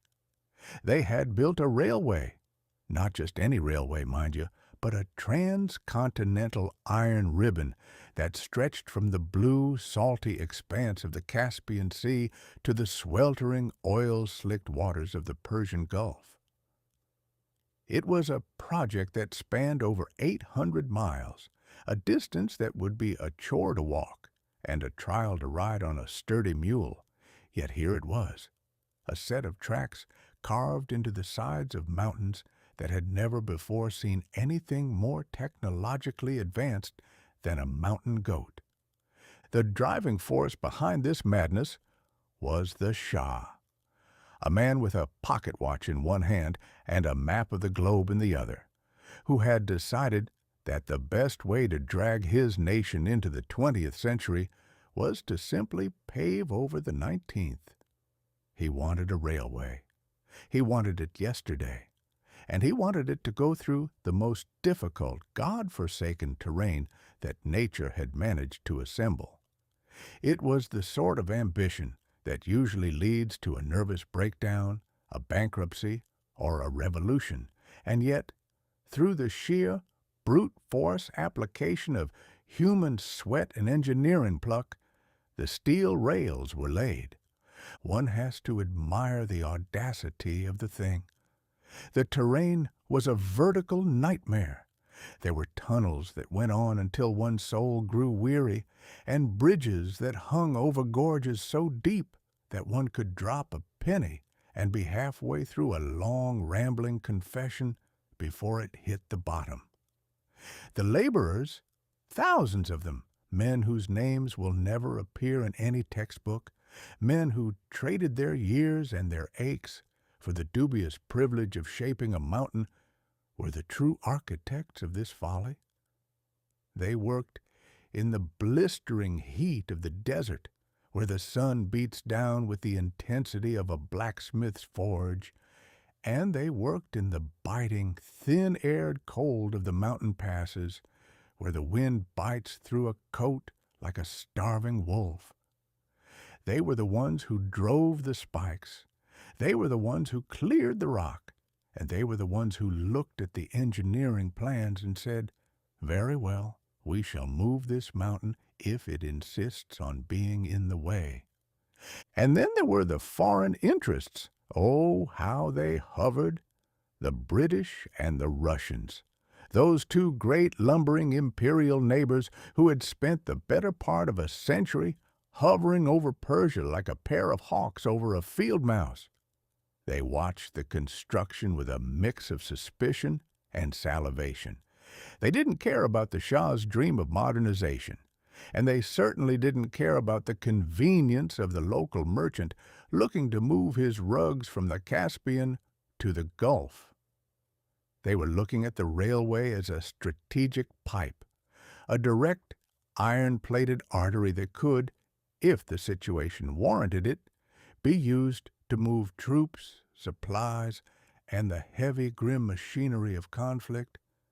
It is a delicious, stinging irony that the very thing designed to secure a nation's sovereignty became, the moment it was finished, the primary attraction for the empires surrounding it. The Shah built his railroad to be free, to be modern, to be the master of his own fate. But in the cruel, calculating calculus of the world's power brokers, he had merely built a faster way for the wolves to reach the door. He had constructed a magnificent, expensive, and technically brilliant bridge, never stopping to consider that the very armies he wished to keep at bay were the ones who would find the most utility in it. I have spent a lifetime observing the grand projects of men, and I have found that there is a recurring theme. We build monuments to our own progress, we etch our names into the stone. We declare to the heavens that we have conquered nature, and then, before the mortar is even dry, we find that the world has other plans. We build the Iron Ribbon, thinking it will bind our nation together, and we discover it is a conveyor belt for the very forces that wish to pull us apart. It is the sort of thing that would be funny were it not so consistently, heartbreakingly tragic. The completion of the railway was marked by a great deal of pomp. There were speeches, I'm sure, long, flowery, self-congratulatory speeches about the march of civilization and the triumph of the human will. There was the clipping of ribbons, the tooting of whistles, and the grand booming announcement that Persia had finally arrived in the age of steam and steel. The Shah looked out at his iron ribbon, gleaming in the sun, and he must have felt the immense heavy satisfaction of the man who has managed to do the impossible. He had the railway, he had the connection, he had the modern age at his fingertips. But beneath the celebration, one could almost hear the rustle of the maps being unfolded in London and Moscow. The intelligence officers, the military planners, the men with the gray coats and the colder eyes, they were already counting the tonnage. They were already calculating the number of trains required to move a division of infantry. They were already drafting the logistics of an occupation that would make use of the Shah's magnificent tunnels and his soaring steel truss bridges. The railway was finished, the ribbons were cut, and the countdown had begun. It is the fate of the small to be used by the large. It is the fate of the builder to be displaced by the occupier. It is the fate of the dream to be hijacked by the reality. The Trans-Iranian Railway stands today, I suspect, as a monument not to the Shah's modernization, but to the vanity of human ambition. It is a stunning piece of engineering, yes. It is a testament to the grit of the thousands of men who moved the earth with their own two hands, surely. But it is also a reminder that we are all, at some point, merely the builders of our own eventual imprisonment. We create the infrastructure for our own undoing. We pave the way for the ones who will come to take our toys, and we do it all with a sense of pride that is entirely breathtakingly misplaced. As the smoke from the first locomotives began to drift across the Persian landscape, settling over the dusty villages and the ancient, unchanging bazaars, one could only look on with a sense of weary, philosophical resignation. The iron ribbon was laid, the world was shrinking, and the inevitable grinding gears of the global conflict were beginning to turn. The foreign armies would come. They would use the rails. They would burn the coal. They would occupy the stations. And the Shah, with his watch and his map, would find that he had built a door, but he had forgotten to put a lock on it. Such is the progress of man. We climb higher, we dig deeper, and we move faster, all in the desperate, frantic hope that we are outrunning our own shadows. We build the railways, we bridge the rivers, and we connect the seas, believing that we are creating a world of order and prosperity. And then we sit back, light our pipes, and watch as the world decides to use our own creation to march into our house and demand the keys. It is a grand, sweeping, and utterly futile endeavor, and yet I cannot help but feel a strange, perverse sort of respect for it. There is something profoundly, beautifully, and idiotically human about a man who looks at a mountain range and says, "That's a shame. I'd like a train to go through there."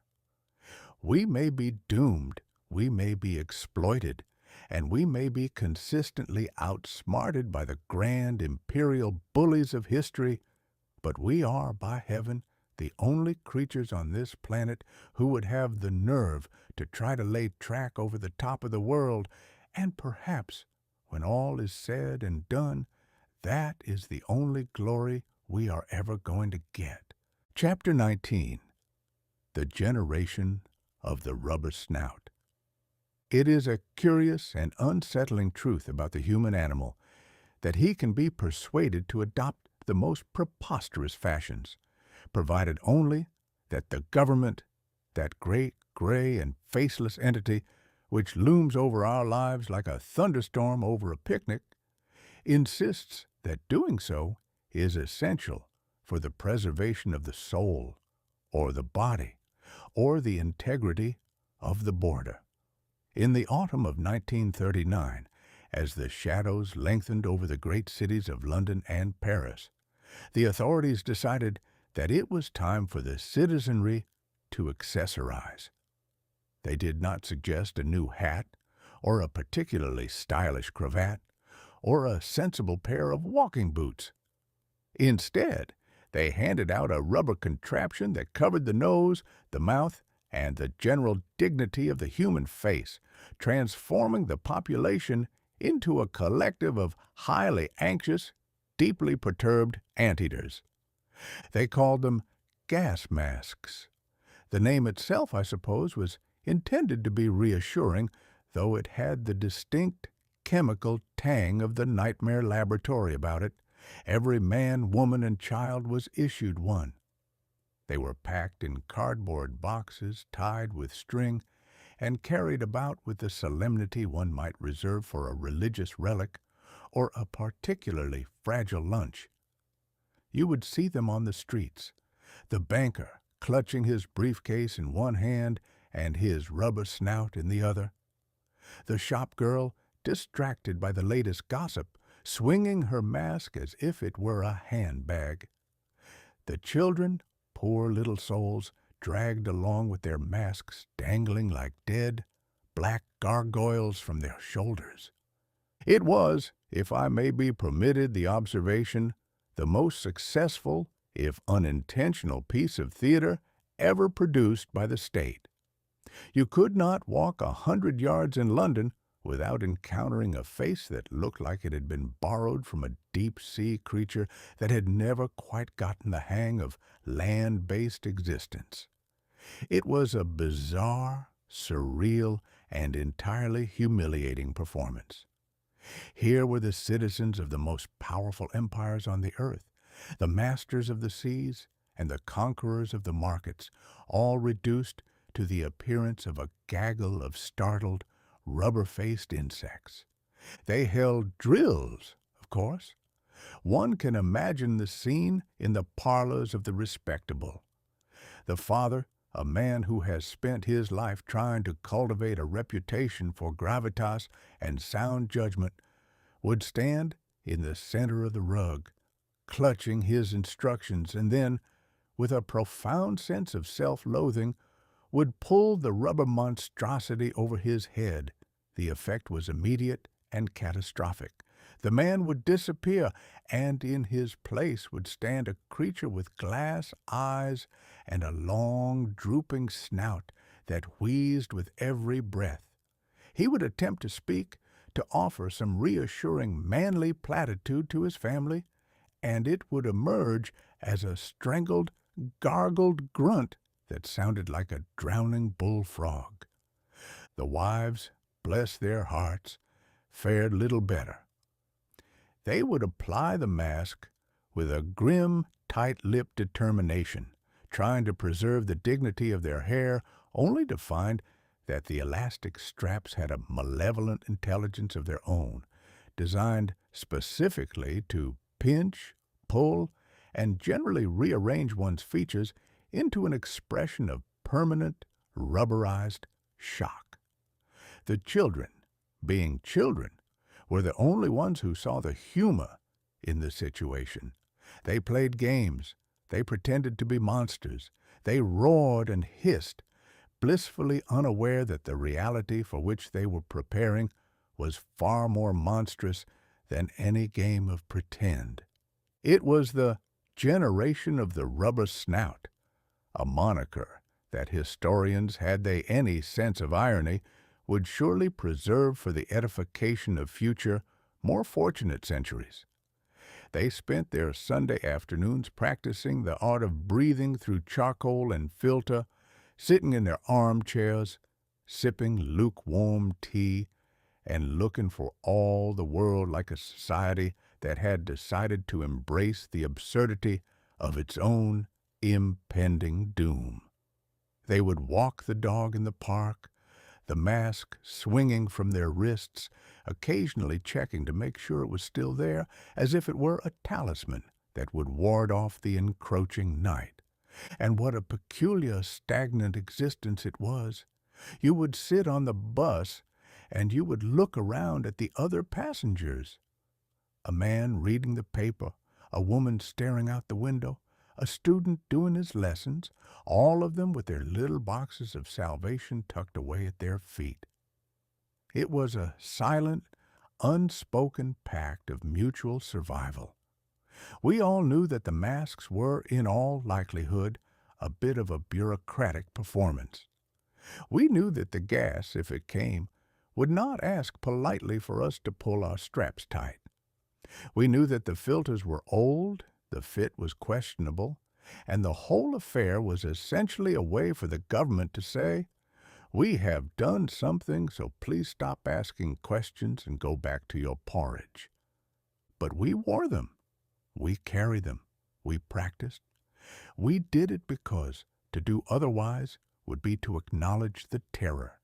And the human animal will do almost anything. He will wear the mask. He will walk the dog. He will queue for the bus to avoid looking the terror in the eye.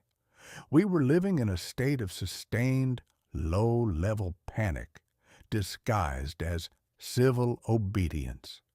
We were the most well-regulated, well-equipped, and thoroughly terrified population that has ever been assembled in the history of the world.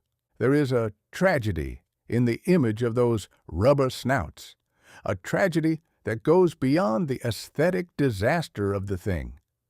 It is the tragedy of the transition from the individual to the unit. We were no longer people. We were no longer individuals with our own lives, our own dreams, our own private, messy, unsnouted existence. We were citizens, a collection of statistical data points that had been issued a piece of protective gear and told to await further instructions. We were being groomed for the slaughter, and we were being groomed to do it with a sense of orderly, compliant decorum. I suspect that if an alien from some far-off star had landed in the middle of Piccadilly Circus that year, he would have been utterly baffled.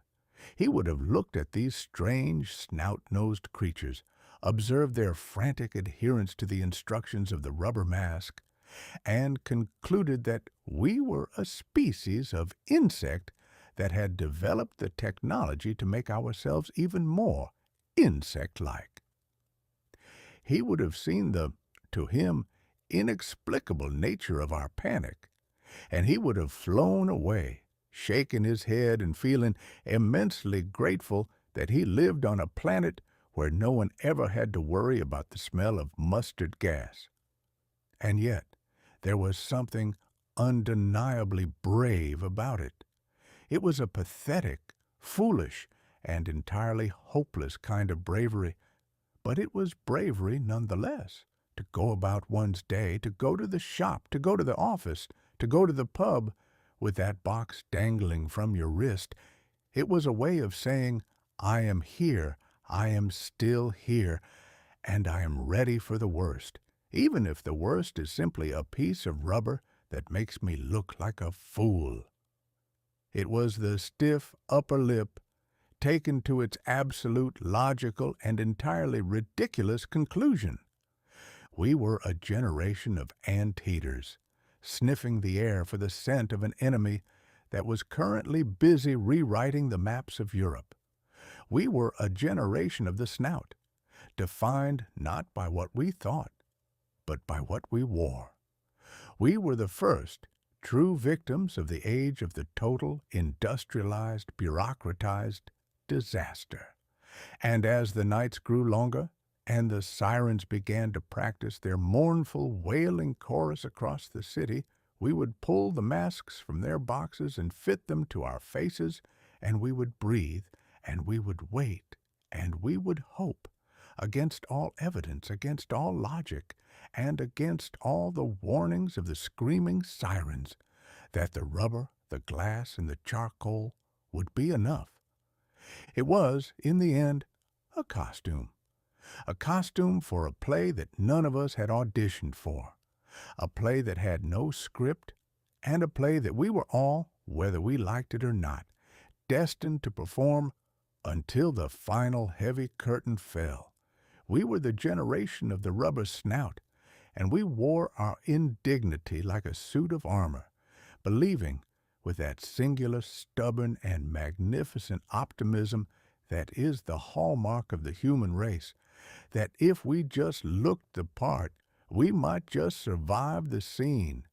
It was a noble lie, a necessary lie, and a lie that we told ourselves every time we tightened the strap.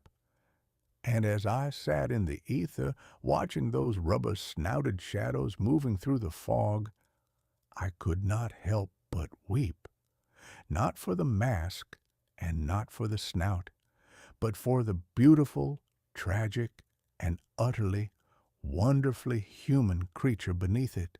Chapter 20, The Balance Sheet.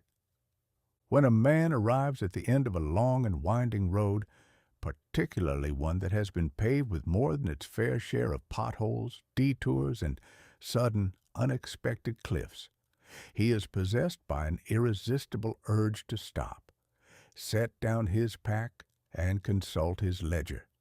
He wants to know if the journey was worth the shoe leather, if the scenery justified the blisters, and whether the destination, once reached, bears any resemblance to the map he drew for himself when he was young and foolish and convinced that he knew exactly where he was going. The year 1939, that peculiar and turbulent 12-month stretch of human history, has finally arrived at its own accounting. It is time to open the books, cast a cold eye over the columns of profit and loss, and see what sort of civilization we have managed to manufacture in our haste to reach the future. The balance sheet of 1939 is a document of profound, staggering, and often contradictory complexity. It is a ledger that begins on a note of soaring, unbridled optimism, and concludes with the sound of a house being demolished from the inside out. We started the year in a state of frantic, future-looking fervor. We built our monuments to progress. We buried our time capsules in the wet soil of Queens, and we invited the world to gaze upon a tomorrow that was as pristine, as orderly, and as imaginary as a picture postcard paradise. We filled our capsules with the trinkets of our vanity, fountain pens, nylon stockings, and photographs of leaders who were already calculating the cost of the next mobilization. We acted as if the year 5,000 or even the year 500 would have the slightest interest in the trivialities of a generation that could not agree on the basic rules of neighborly conduct. It was a grand, beautiful, and entirely delusional gesture. We were attempting to communicate with the future while we were busy making sure that the present had no future left to speak of. Consider the assets we recorded during this frantic spinning cycle of the Earth around the Sun. We showed a remarkable capacity for invention. We developed the nylon that adorned the legs of a generation. We perfected the television, that magic mirror that promised to bring the world into our parlors. We discovered, or perhaps rediscovered, the coelacanth, a creature that had the good sense to hide in the deep for 66 million years and avoid the nonsense of modern diplomacy. We had our moments of grace. We had the Iron Horse, standing at the microphone and telling the world he was the luckiest man alive, even as the walls of his own body were crumbling. We had the King of England, a man who would have preferred a quiet room, sitting on a lawn in New York and navigating the geopolitical intricacies of a hot dog, proving that beneath the crown and the suit, we are all just men trying to keep the mustard from staining our ties. And yet, look at the liabilities. Look at the red ink that stains every page of this year's Chronicle. We saw the rise of the pacts, those cynical, hollow arrangements where wolves and bears agreed to divide the property of the neighbors, only to have the agreement serve as a prelude to a much more violent, much more personal betrayal. We saw the Danzig Incident, a theater of the absurd performed with live ammunition, a lie so clumsy that it didn't even bother to hide its seams.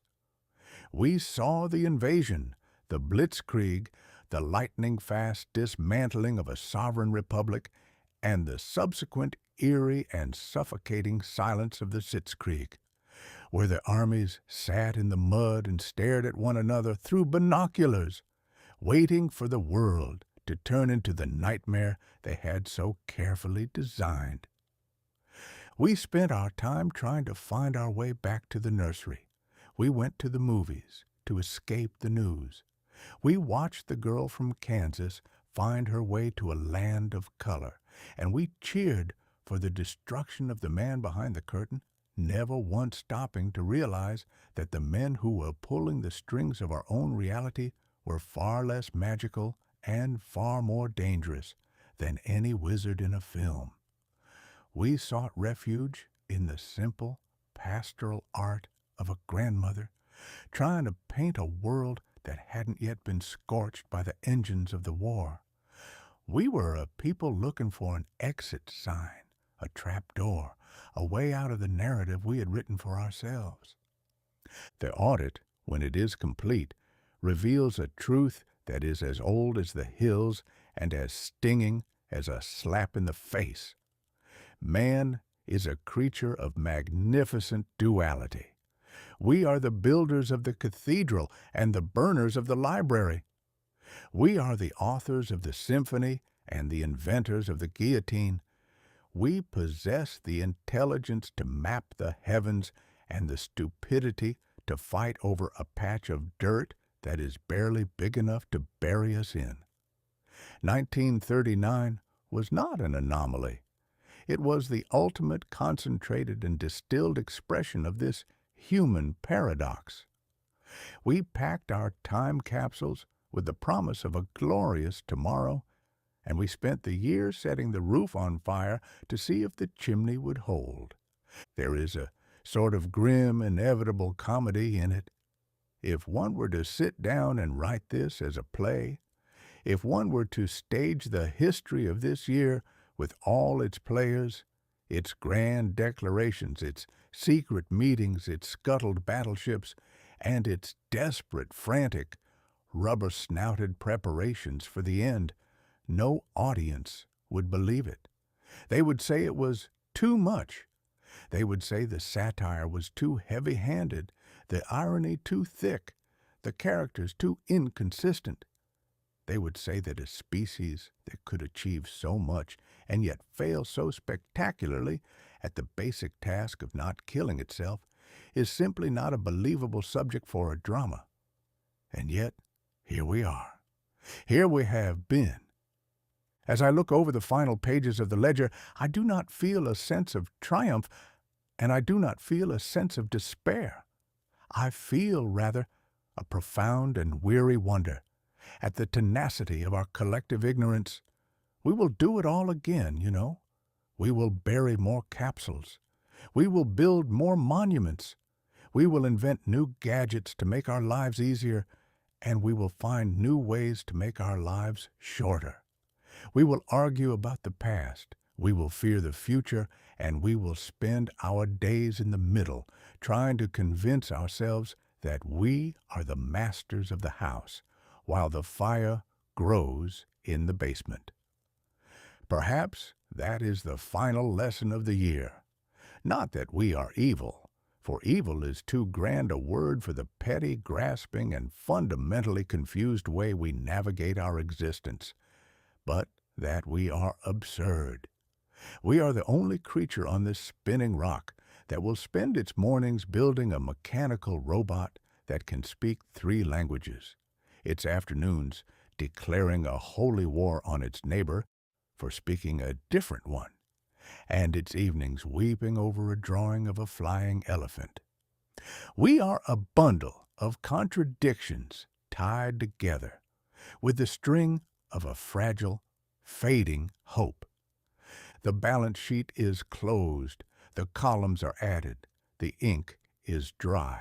The year that promised the world of tomorrow has delivered only the world of fire. We shall turn the page now. We shall move on to the next chapter, and the next, and the next, until the book is filled or the reader grows tired of the story. But before we do, let us take a moment to look at what we have done. Let us look at the ledger. Let us acknowledge that we are the ones who wrote the numbers, we are the ones who caused the deficits, and we are the ones who, despite the evidence, despite the fire, and despite the inherent stubborn absurdity of it all, continue to build the monuments, continue to write the stories, and continue to hope that maybe, just maybe, the next audit will show a profit. It is a foolish hope, I grant you. It is a hope that defies all logic and all history. It is the hope of the human animal.